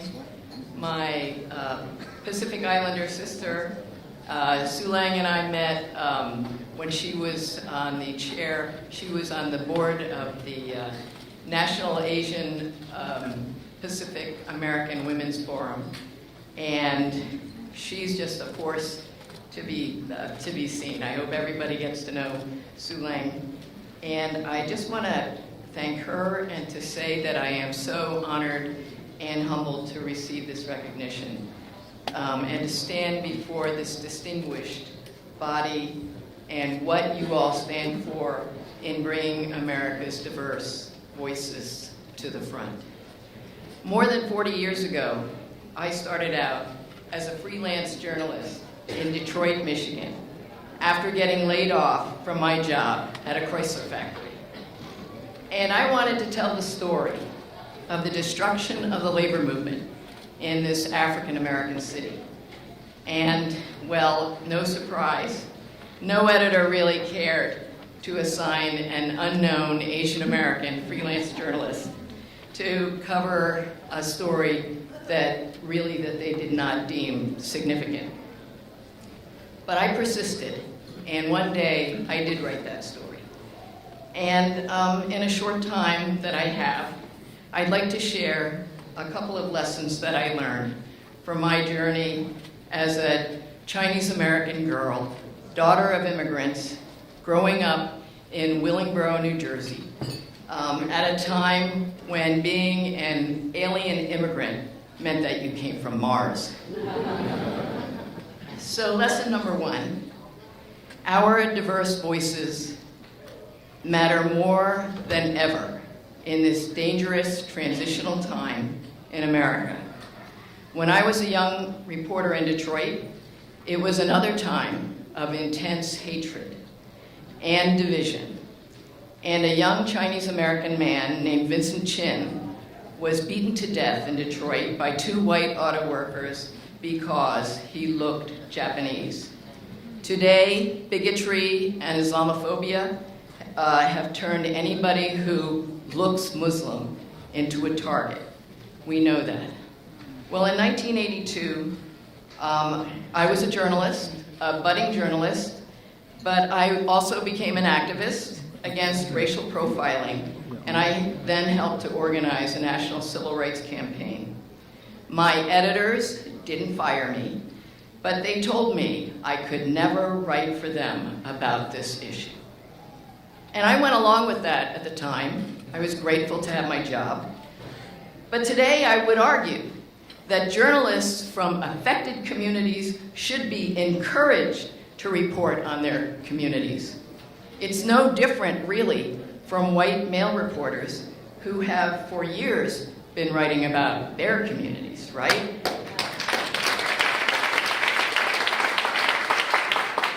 And even today, reading the newspapers and coming here, there are the reports about who's reporting on the disaffected white working class that feels that people of color and women have cut in front of them in line. And that's the story that's getting reported. I know there's more of a story, and journalists of color should be there reporting on it. Lesson number 2, we cannot depend on the mainstream media to tell our multicultural stories. And I echo Congresswoman Clark in saying that we must create and control our own media. 30 years ago, there was another multicultural coalition called Unity Journalists of Color, and I was there when it was founded. Unity did many good things, and it was made up of Black, Hispanic, Asian, and Native American journalists. But Unity had one flaw to it. It depended on mainstream journalism for funding and jobs. And so as the media business model has unraveled, so has Unity. And also the politics of division set in a way. And partly over the issue of LGBT journalists and whether they should be included as equals. Now, I want to say that the politics of division is a poison, and we must not drink that Kool-Aid.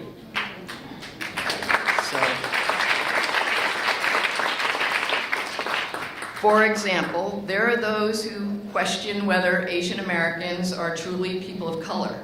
And I have had that conversation many times, saying instead that Asians really are the new whites. And well, I just want to say here briefly that actually the Supreme Court even said that Asians are not white. And I tell you, on the street, when people see this skin and they see these eyes, and when they hear people speaking with an Asian accent, the welcome wagon does not roll out. And that is another reason why I am so proud and so honored to be here and included in this multicultural media correspondence dinner. Thank you. So I would just like to end with this challenge. As we all know, soon America will have a people of color majority. And there are about 10 states in America that have already passed that threshold. And that's why we are watching this last gasp, right, of supremacy trying to hold on to its privilege. But the genie of our diversity is out of the bottle, and there is no way it is going back. So our challenge, I believe, is to imagine a world where multicultural people control the media, control Main Street, control Wall Street. And that day will come. It's what our challenge is to imagine what that will look like, and not that it will be just a rainbow of the status quo.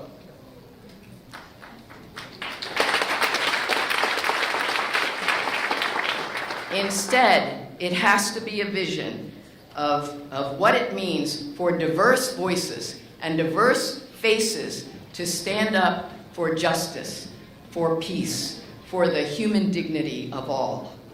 And we are the ones the world is waiting for. So thank you to all of the organizers, to David, to Aaron, to Sui Lang, to all of you here tonight, and to Vote It Loud for this incredible honor. You in this room inspire me to keep doing what I'm doing. And I look forward to working with all of you on this multicultural coalition that was announced tonight. And I will cherish this always. So thank you.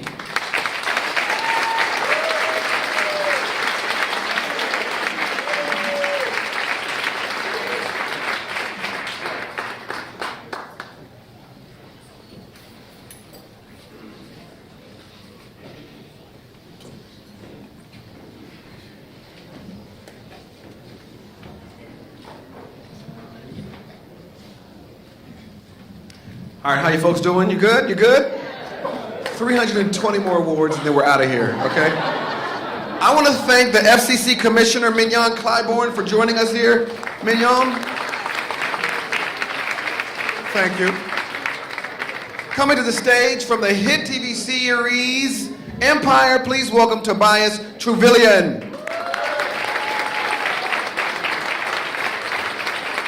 Good evening. How's everybody doing out there? You look beautiful, beautiful. It's an honor to be here at the Multicultural Media Correspondence Dinner. Everyone looking fabulous out there. I just want to commend David and Prize for putting this thing together. I think it's very important that we continue to push on and fight to have our voice out there.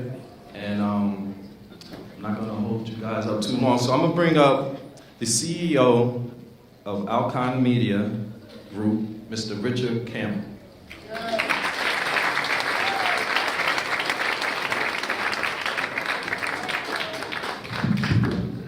Hello, Washington. Thanks for coming out tonight. You know, we are honoring a lot of our multicultural media journalists that you know, both on television and newspaper and print. But one part of the media paradigm that you don't really know too much about is our multicultural media advertisers. Those agencies that make sure that us and those like us in a multicultural diaspora is in the commercials that we watch in between the television shows and the news media that we enjoy. So today we're going to honor one of the most legendary multicultural media advertising agencies that's been for the last 50 years making sure that our faces are seen in television, in the commercials. And so right now I'm going to present from Uniworld Advertising Agency, Miss Teresa Malone, who's coming out to represent Miss Monique Nelson from Uniworld.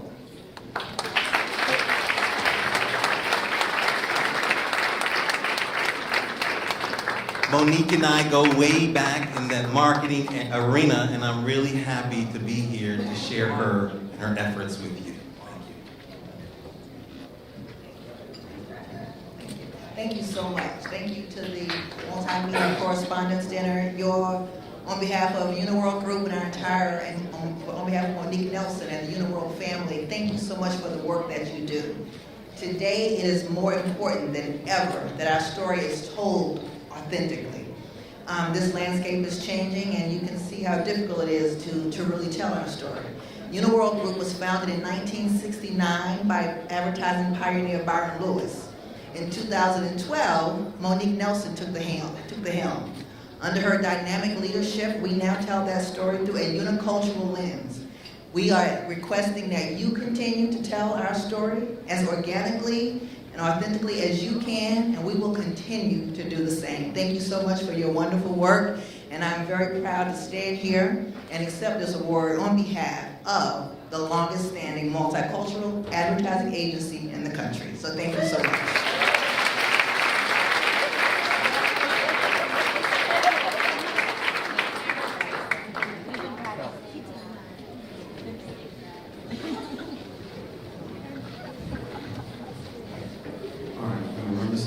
from the Motion Pictures Association of America, please welcome Greg Safir.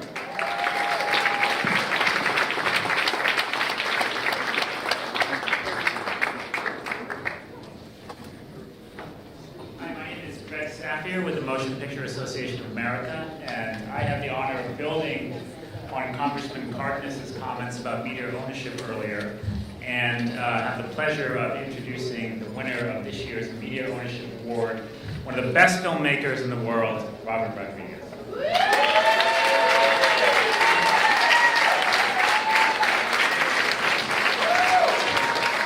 Hello, what a terrific night. Thank you, terrific honor, very appreciative. I have to say, since my earliest years, I always thought of myself as a creative. I never thought I'd be an executive anything, much less an executive of a network executive. But if there's one thing that I've learned from creativity, it's that it allows one to figure out solutions to seemingly impossible problems, challenges, dilemmas, and overcome odds and opposition.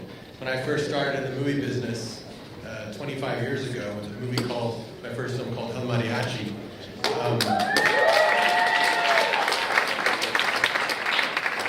that movie actually got in the Guinness Book of World Records as the lowest budget movie ever released by a major studio. And funny enough, that same year, it was also the biggest budget Latin film released by a studio. So it was the only one within like 7 years. And back then, there was really no opportunity for Latin actors in Hollywood. I found that so shocking and surprising because I went to make the sequel, Desperado. There weren't any bankable stars that were Latin because they weren't given opportunity to ever become stars. And so my creative solution at the time was to write even more Latino-centric movies so that I could create my own Latin star systems. For Desperado, I brought Antonio from Spain. I discovered Salma Hayek. I pulled Cheech out of retirement. I put Danny Trejo in every movie I made until he finally could star in his own movie called Machete, where Robert De Niro was finally his co-star. And that strategy, worked pretty well for about 10, 15 years, but, movies like Spy Kids and Dusk Till Dawn and Sin City, putting Hispanics in even roles that weren't considered Hispanic roles. But my plan kind of lacked scope because the fundamental problem still existed, and it became clear that there was just still not enough Latin talent behind the camera, writing roles and creating, writers and directors creating these roles that people could not only star in, but where we could create the cultural shift and change that was needed. So I had to get creative again. And that's when I decided to become a television network founder and chairman of the El Rey Network.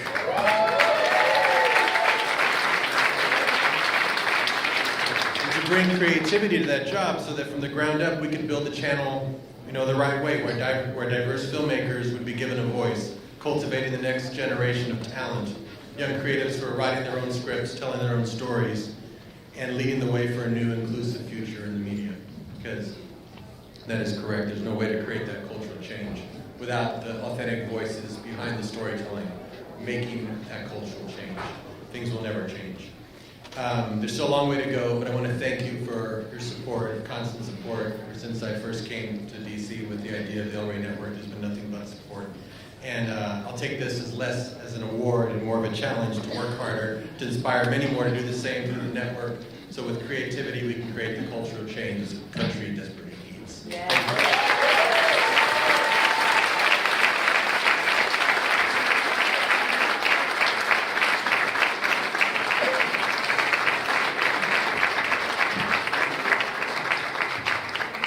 Robert Rodriguez, you guys, one more time. No one else is allowed to leave. Lock the door. Coming to the stage, you guys, is one of my best friends in this thing we call comedy. He has a new series coming out called Divorce Saved My Marriage. Please welcome the very talented Mr. David Arnold.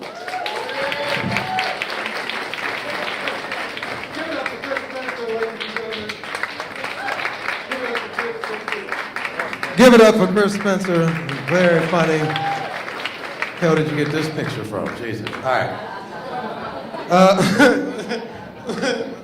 Whoever did the research, that's your last day. It's really good to be here. performing at the end of the night when everybody is ready to go. I can tell you I was getting up, oh, I'm about to say, don't walk up on me like that. Did my wife send you? She knows I'm here.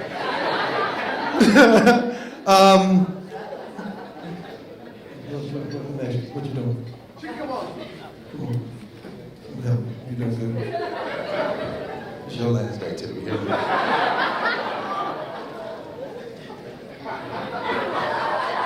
My brother-in-law told me my fly was open. You wasn't gonna say nothing, huh? You was just gonna, ma'am, I'm still talking to you. I know you saw what was happening here. I was asked to come here and do some comedy after all the speeches. It was very long. Don't act like I'm the only one. Okay, I need 2 speeches, 2 minutes. We appreciate what you're doing. Move it. You understand? Don't act, listen, if you think Chris offended you, I'm about to walk the rest of y'all, okay? This is to to acknowledge the press, which I want to talk to the press. This is good. Very seldom get a chance to talk to you all because you all are always talking to us. I need you to be a little bit harder on these politicians that you are interviewing, because as ridiculous as they have become, I need you to become just as ridiculous as they are. You understand? One of the big things that I realized is that what y'all do? What's y'all called? Journalists. Nobody wants to use the word lie. He lied. She lies. Listen, we all know what a lie is. And we live in a world today where we can see it. We see the video. We see you say this. And then we see you not do what we just saw you say that you did. That's a lie where I come from. So I need you to look at them and go, you're lying. As a child, your parents told you, you're lying. Stop lying.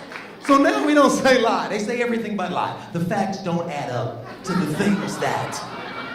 There's alternative facts. There's things that people said. Well, if you look at it, it doesn't support. It's a lie. Just say lie. You understand? He's lying. Your job is hazardous now. They are whooping your ass now for asking logical questions and wanting logical answers. Just yesterday, right, what's his name? Greg, Gio, right, man, he body slammed somebody because they found out he owns some BS. You understand? So now y'all need to show up at your job with not just your little recorder and your pen, but you need to bring a wrestling gear and some knee pads. Because your job has officially become hazardous. You are affecting the way that my children lie to me. I want you to know, because the media is in everybody's life now. It's another television show. I live in LA. I flew here and it became starstruck. You know what I mean? Because this is a new TV show. You are the new reality show. I don't know if you know this, but all day long, just watching y'all, your stars, you got egos, some of y'all got sunglasses on now. I don't know what the hell is going on. But you are affecting the way my daughters lie to me, because kids now see media's in the phone. Everybody can see it's in the phone. You know what I mean? My daughters lie to me now in a way I've never seen before. They're seeing the lies that are accepted on TV, and they're trying to do it in my house. The oldest, we know she's stealing the popcorn. I know she's doing it. My wife said to me, I want you to go talk to her because I know she's stealing the popcorn. And I want you to get to the bottom of this. And I did it because I want sex. So, don't act like I'm the only one. All right. So I asked her, I said, are you eating the popcorn? She looked at me and said, when you say popcorn,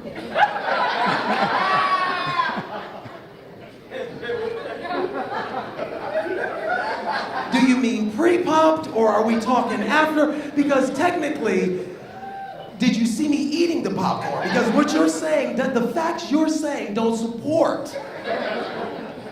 And I'm trying to offer you some alternative facts, which is that I did not maybe eat the popcorn. I didn't see all of the videos, so I need to get more information. Because nobody's ever seen all of the video. Nobody's seen the video. I didn't see the video, then I'll get back to you and let you know about the popcorn. I went to my wife and I said, I don't know.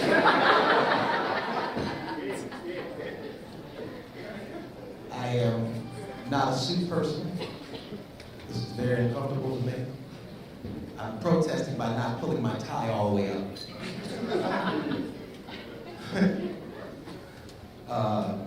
Lamont, give it up for Lamont, he was up here. Robert, he said he was a thespian.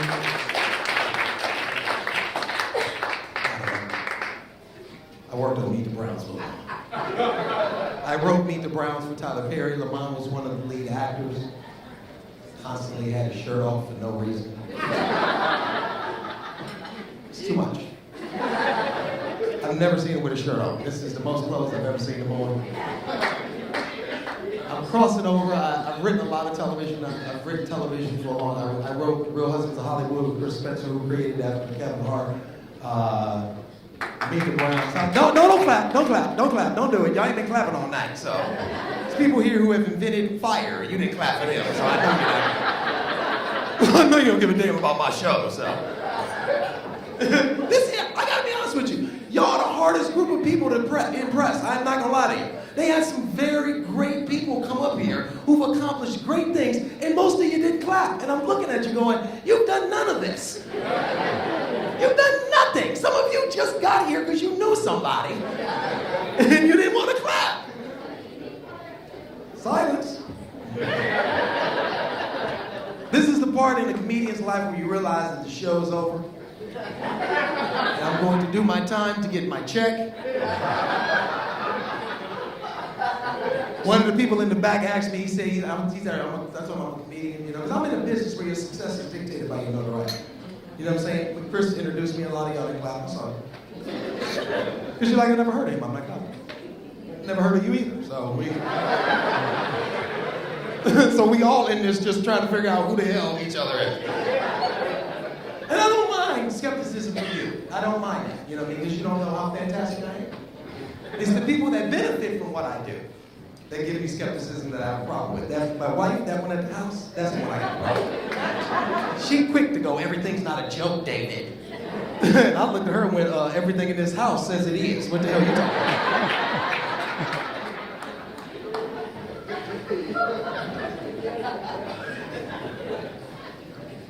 I'm getting ready to do my own TV show. And I don't believe you, but and it's like when you go from being a writer to an actor, you have to, the first thing you have to do is get into shape and lose weight. And I've been almost in shape for about 2 years now. I've lost 30 pounds so far, and it's a lot of work. It's a lot of work to lose 30 pounds and try to look like Lamont's in shape ass for no reason. Him and another good friend of mine, I'm very good friends with Boris Kojo. If you don't know who that is, he's somebody else who I'm quite sick of. Because he's a supermodel. And when you have friends that are supermodels, it's the most uncomfortable thing in the world to be around people who are just in shape for no reason. You know what I'm saying? Boris is sexy. Boris don't know how to not be sexy. You know what I mean? That's the hard part about being this. Like, I can't just hang out with my Boris, hand me the remote. Man, just hand me the remote. Put your shirt on. Why your shirt off again? His wife is just as beautiful as him, Nicole. It's too much. It's too much. Me and my wife let them come stay at our house because they were moving from Atlanta to LA. They were supposed to be there about 2 weeks. 3 days in, having these two beautiful people walking around my house almost destroyed my marriage. Because every time Nicole walked by, I looked at my wife and went, do you see this? You need to get it together. My wife looked at me and went, really? Do you see the goddess you standing next to? I looked to my left, Boris is there with his shirt off and went, oh yeah, he is fantastic.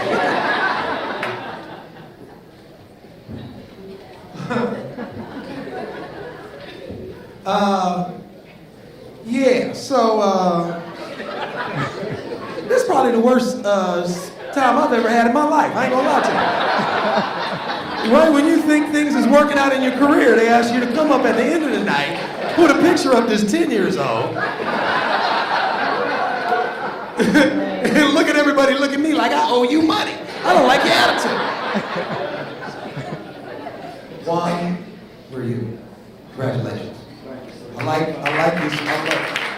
You know what I want you to do one time for me? At the end of one of your programs, I just want you to just slip up one time. When I know you giving us a story that you know you can't, like, 'cause your job is to be by. You gotta be in the middle.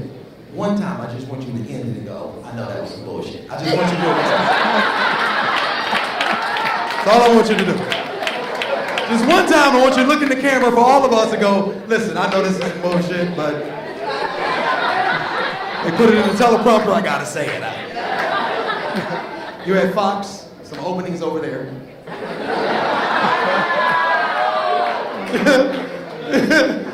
It's time to go? Thank you, appreciate it. I've been waiting for him to give me the light since I got up here. You're looking at me like you don't understand at all what I'm doing. You're looking at me like, where did he come from? I thought, all right, I'm gonna end with this.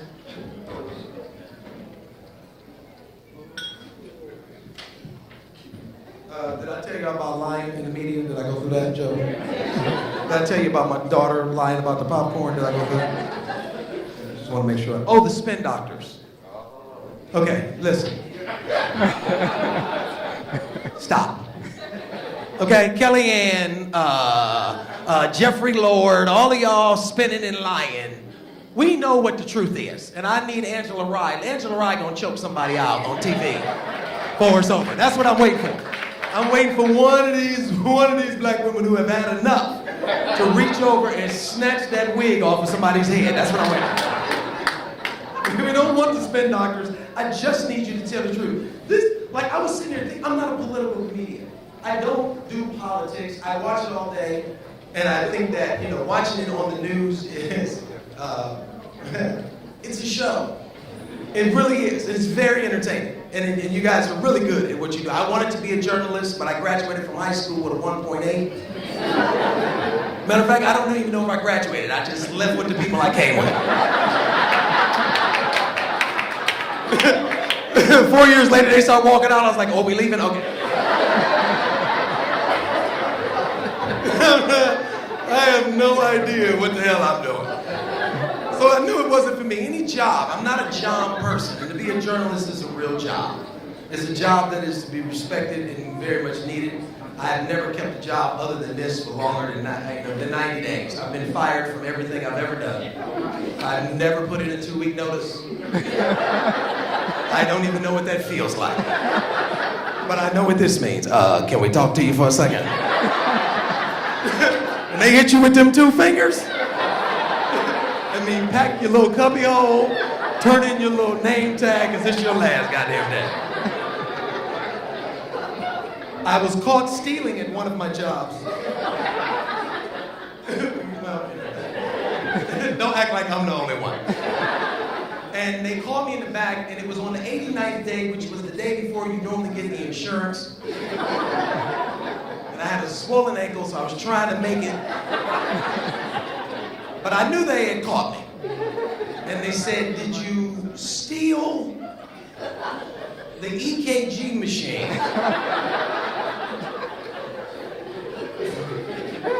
from the urgent care center? And I looked at them and I said, when you say steal,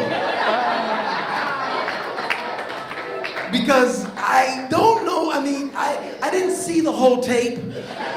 I need to do more research. Because the facts that you have don't match what I said, and I want to offer you some alternative facts. Yes, I still do.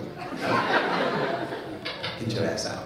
Listen, please watch my new show coming out called Divorce Saved My Marriage, executive produced by Kevin Hart. I appreciate you guys. Thank you very much for what you do. God bless you. Jump in.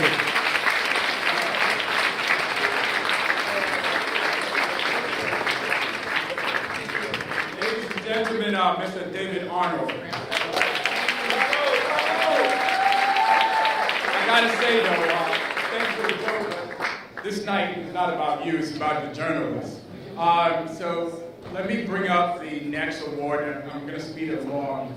But our next award is Dr. Ben Chambers, and he's receiving the award for the Media Advocate of the Year. And as I mentioned, this is so important. So let's bring up to the stage Dr.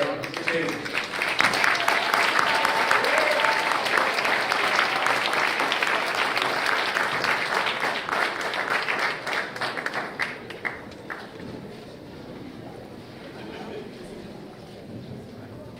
I'm going to be brief. This year marks the 190th year of the black press in America. Since 1827, when John Washburn and Samuel Corners published Freedom's Journal. For the last 190 years, the black press has been on the front line of not only writing, publishing, photographing, distributing the truth. I'm here tonight on behalf of the National Newspaper Publishers Association. And I'm very proud that we have 211 black-owned newspapers still in America today. Across the country, we reach 20 million people a week still in print. Now we're diversifying and innovating in the digital format as well. So I want to thank tonight's organizers and sponsors. I just have one word in accepting the award. I'm very concerned about our young people. I'm very concerned about the consciousness of our young people. We've had hard times before. I don't want anybody to get confused that the current challenges that we face, we've always faced challenges. And we've always been able to rise to the occasion. So our charge tonight, whether we're on television, radio, print, or digital, we got to raise up a new generation of freedom fighters. Thank you very much.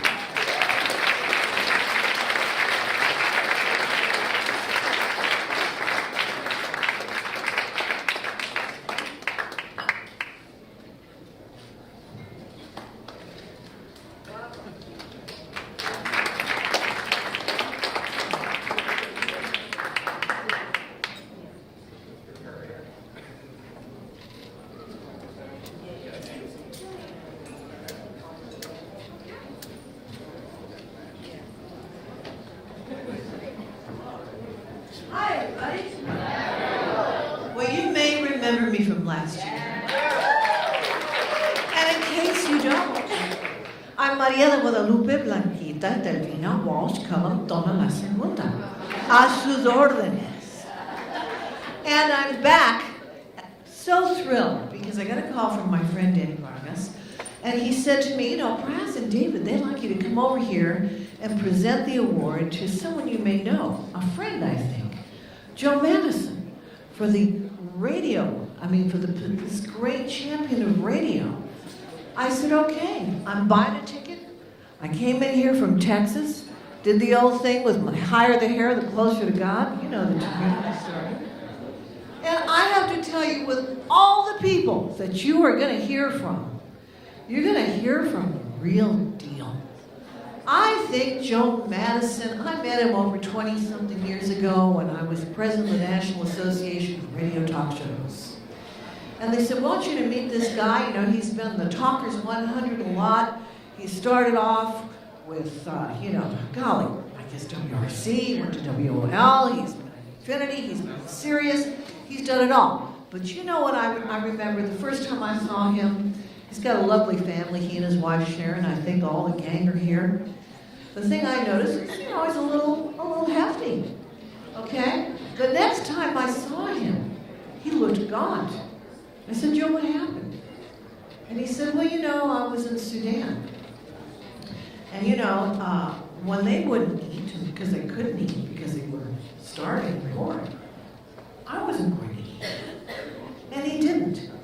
That guy has put it on the line for humanitarian causes, walk the darn walk. My tribe, we're talkers. He's not only a talker, he's a doer. He raised over $200,000 for the Smithsonian African American Museum. He's done humanitarian events all over. I have to say, for me, I am humbled and honored to be here for my wonderful friend, Joe Madison, winning the spectacular award the Multicultural Media Association presents to those of us in radio. Joe, come up here and get this award. It is the least we can give you for your great humanitarian work in broadcasting, and I love you to death.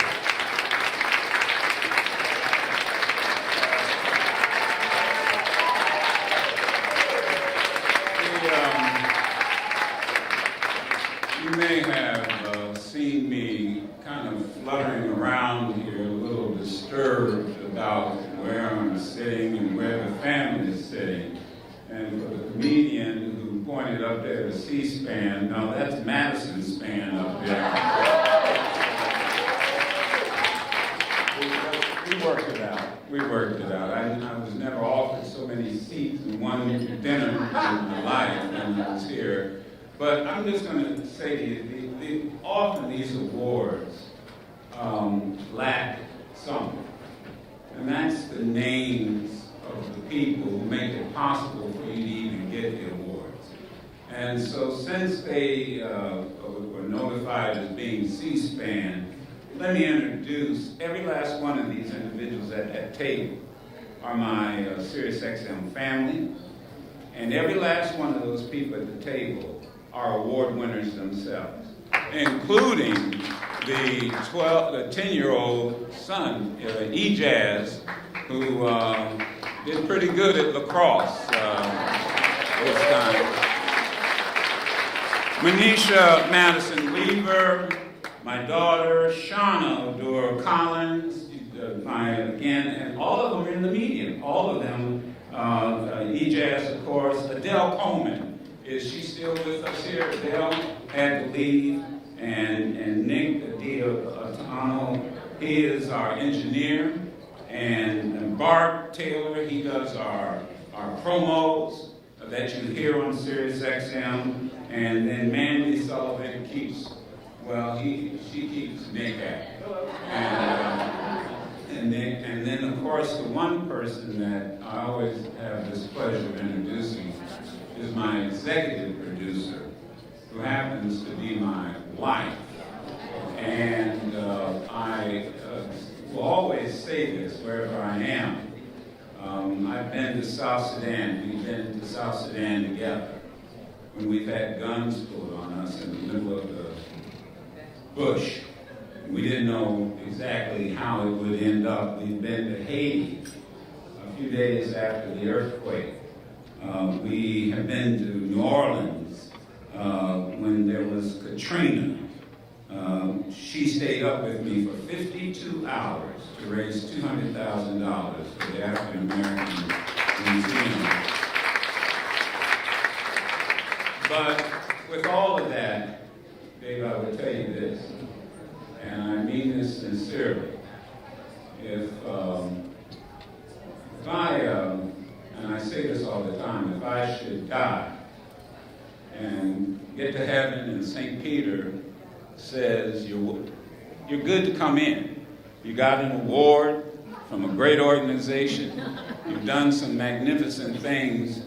I would have to say, St. Peter, I want to know, is my wife Sherry there? And if he says no, I will say, well, I'll tell you what, I'll just wait here on the steps of heaven until she gets there. Because it just can't be heaven without her. So, now, I want y'all to notice one thing as I take my seat. All the women said, oh. And all the brothers were taking notes. And I know somewhere tomorrow night, someplace, some brother's gonna be running around talking about, oh, baby, baby, baby, if I ever get to heaven. You know, and you're not gonna attribute, you know what, not one word is gonna be attributed to Joe Madison. It all worked out in the end. You've got some nerve keeping somebody who has to be up at 3:30 in the morning here to almost 10:30. So I'm going to say good night to all of you, but thank you very, very much. And I'll tell you what I'll do next year. So there won't be any confusion about tables. I'm going to buy my own table. All right? I will buy it. God bless all of you. MBQ, thank you so much. Thank you.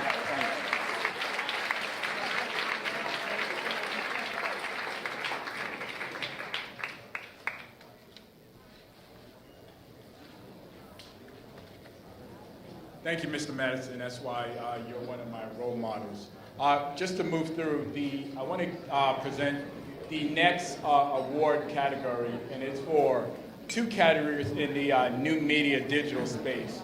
First, for the Digital Media Executive of the Year, which is Ms. Tracy Lee from NBC Asian America, and Ms. Susan Gamboa as the New Media Journalist of the Year, also from NBC, but from NBC Latino.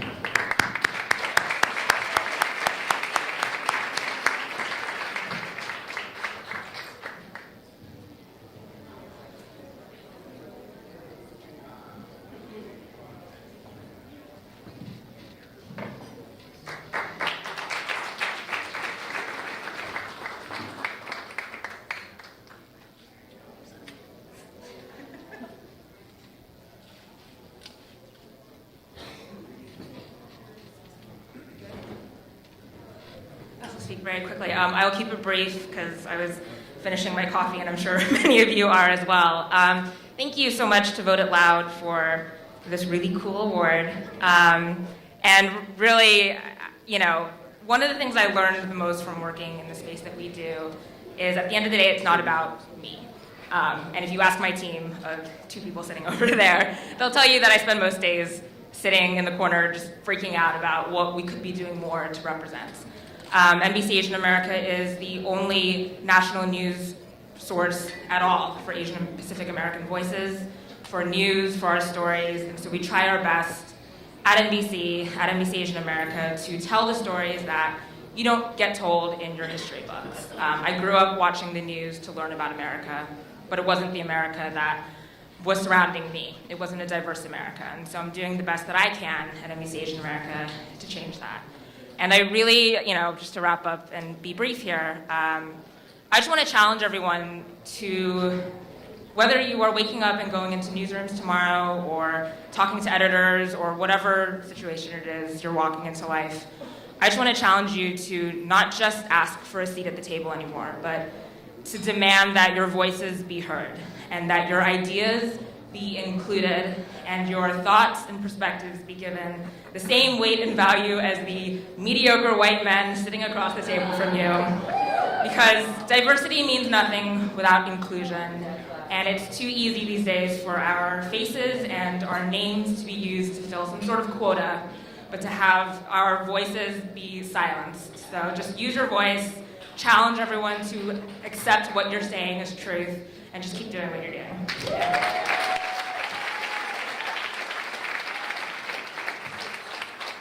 I'm going to keep you guys here all night. I just want to say real quick that I just want to say how awesome Tracy Lee is. And if you haven't checked out Asian America, NBC Black, and NBC Latino, and NBC Out, please do. It supports the diversity that we're all reaching for, and this is in a mainstream organization. Tracy really thinks out of the box and does some really creative stuff, and you should really check it out. I just want to say real quick, thank you very much. I'm humbled by this. Thank you to everybody who organized this dinner, from the supporters to the people that had to do all the planning, to the people who are serving us and going to clean up after us.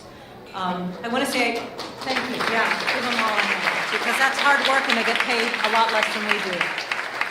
I just want to say that I'm not an award seeker. I haven't gotten a lot in my time. One of the most important ones I got came from a farm workers union when I was the El Paso correspondent with the Associated Press. And it was at the end when I was leaving, and they also cooked me this great made-from-scratch enchilada dinner. Wonderful, better than the award. No. And so what I wanted to say was, I asked why, why are you doing this for me? I didn't realize it was an award. They gave me this little banner with their insignia on it, and it was a farm workers union, and they said, because you cared. You were the only one who cared. And I've taken that with me throughout my career. It's easy to come to Washington and get caught up in the prestige and the awards and the dinners and did you get invited here or there. But that brings my soul back to what I think is the reason why we're in journalism. And I think this award does too. I want to tell you that NBC Latino, we believe that we are in a cause. I've been in this business a long time, and there's a reason why we're doing what we're doing, and it is to report on our communities, just as the same as NBC Black and Asian America. It's to bring real, accurate reporting to our communities, that we are more than the criminals or the gangs or the immigrants that are mislabeled, that we're in everywhere, that we're a teacher, we're a professional mentoring or something like that. And I just hope that you all support that, continue to support that, and if you're journalists, continue to do that. I keep that cause, and I thank you all, or the organizers of this, for recognizing that cause is very important work. So thank you very much, and thank you to Danny Vargas.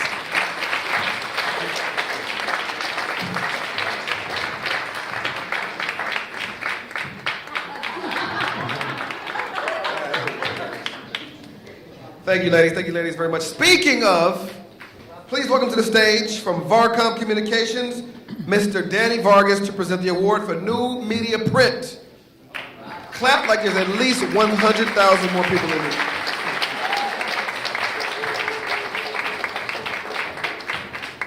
So I'll say very briefly, the young man that Carrie was making fun of earlier, that's my son. And it's my fault because I failed to warn him of the dangers associated with sitting in the front row when a comedian is getting on stage. So that's my fault. And also for the Congresswoman earlier and for Juan Williams, I'm also from Brooklyn, from Bushwick. Brooklyn in the house? So I'm one of those of Puerto Rican descent, one of those New Yorkers that you hear about all the time. So that's me. Boricua. That's right. And then finally, in terms of some of the journalists, like Suzanne was talking about, there are some hard-nosed journalists out there doing some incredible reporting. As one of the few remaining Hispanic Republicans that's willing to do media and still willing to admit that he's a Hispanic Republican. Every time I see my phone ring and I see Suzanne's name on it, I steel myself. I say a little Our Father and Hail Mary, and by the way, who's Espiritu Santo? Hi, Suzanne. So they do some really good journalism out there. So it's my pleasure to present the next award to Sherilyn Harley Levon from Blanchmore. She's getting the award for the 5th Estate New Media Print Executive. New Media Print Executive. She is the founder of her own company, Clara Strategies. She worked as a vice president at a National Industry Trade Association and was senior counsel on the U.S. Senate Judiciary Committee. She is a commentator on national broadcast radio and television programs, including Fox News, MSNBC, TV1, and many others. Please put your hands together for Sherilyn Harley Levon.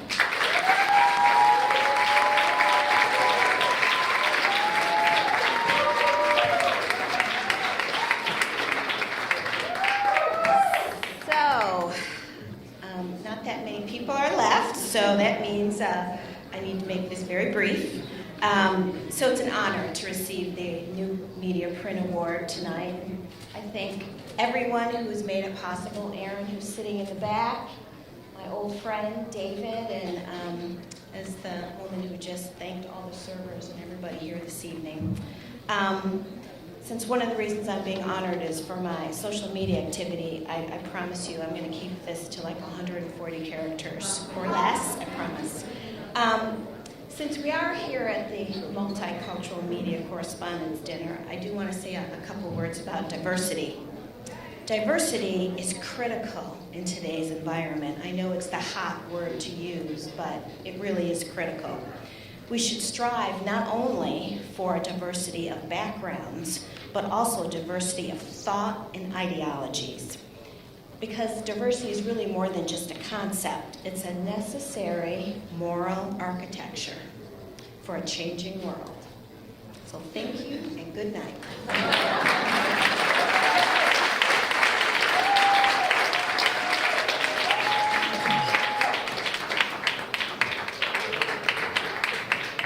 So our next award category is International Journalist of the Year, and that goes to Ms. Lamia Boy-Robert.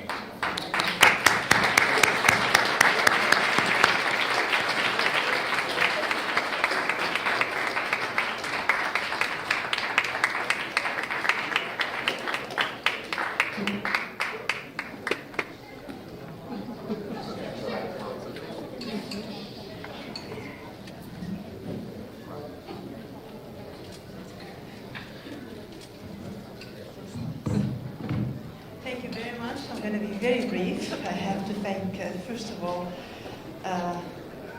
Aaron for doing this to me. It's a big surprise.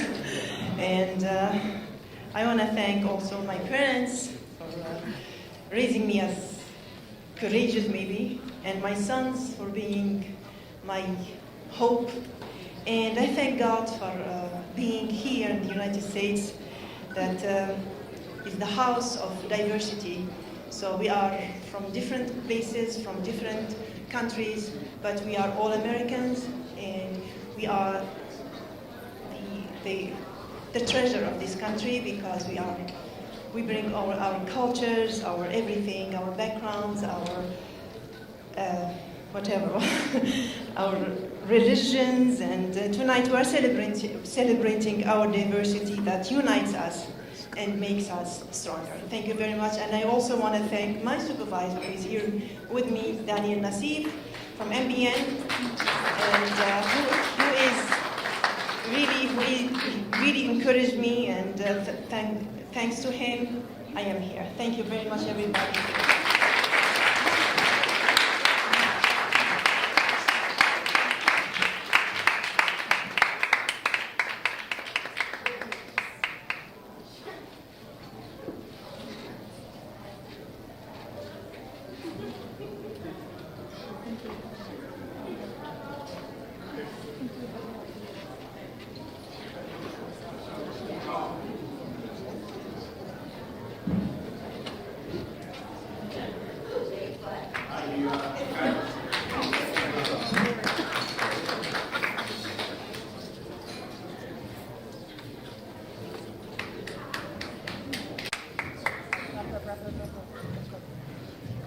All right, we have no more monitor. So, can you put up the monitor, the video presentation thing we're gonna do? This is it? Yep, let's do it. All right. Aaron and the entire Voted Loud and MMCD team. Might want to let me for the introduce distinguished honor of the 2017 Media Icon Award. I regret that I'm not able to be there. The winner of this year's Media Icon Award, Mr. Russell Simmons.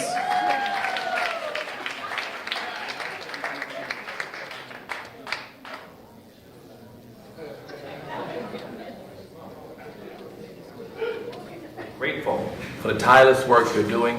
Voices, perspectives, and entities of color remain ever present in the news and entertainment cycles. Telling our story has been at the forefront of my life from the earliest stages of my career, and now, with the stakes higher than ever, I am more determined to use what little celebrity I have to march, raise my voice, resist, uplift, and do whatever I personally can to empower our communities of color and make sure we all stay woke. Truly, there is power in the collective. We must pull together, raise our collective consciousness, and build each other up. Thank you again for this honor.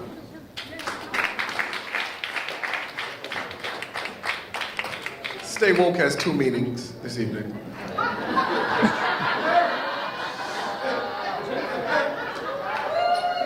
Let's move this up, I think. Right?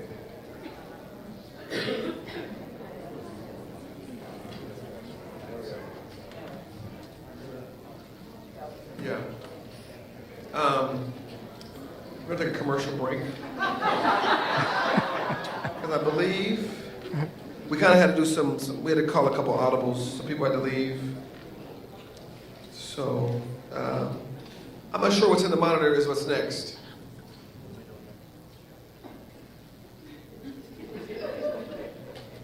You want to hear the other jokes, the other bad jokes I didn't do? You don't want to hear them. You guys are so sensitive. I had a great joke about Omarosa's wedding. How expensive it was. It was very expensive because most of the money was used to pay people to come. You know, at most weddings they throw rice. At hers they threw shade. This is not it. We have a couple of awards.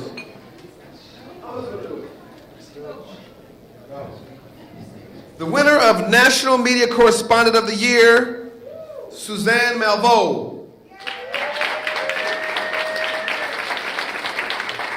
She can be here tonight. She was actually working.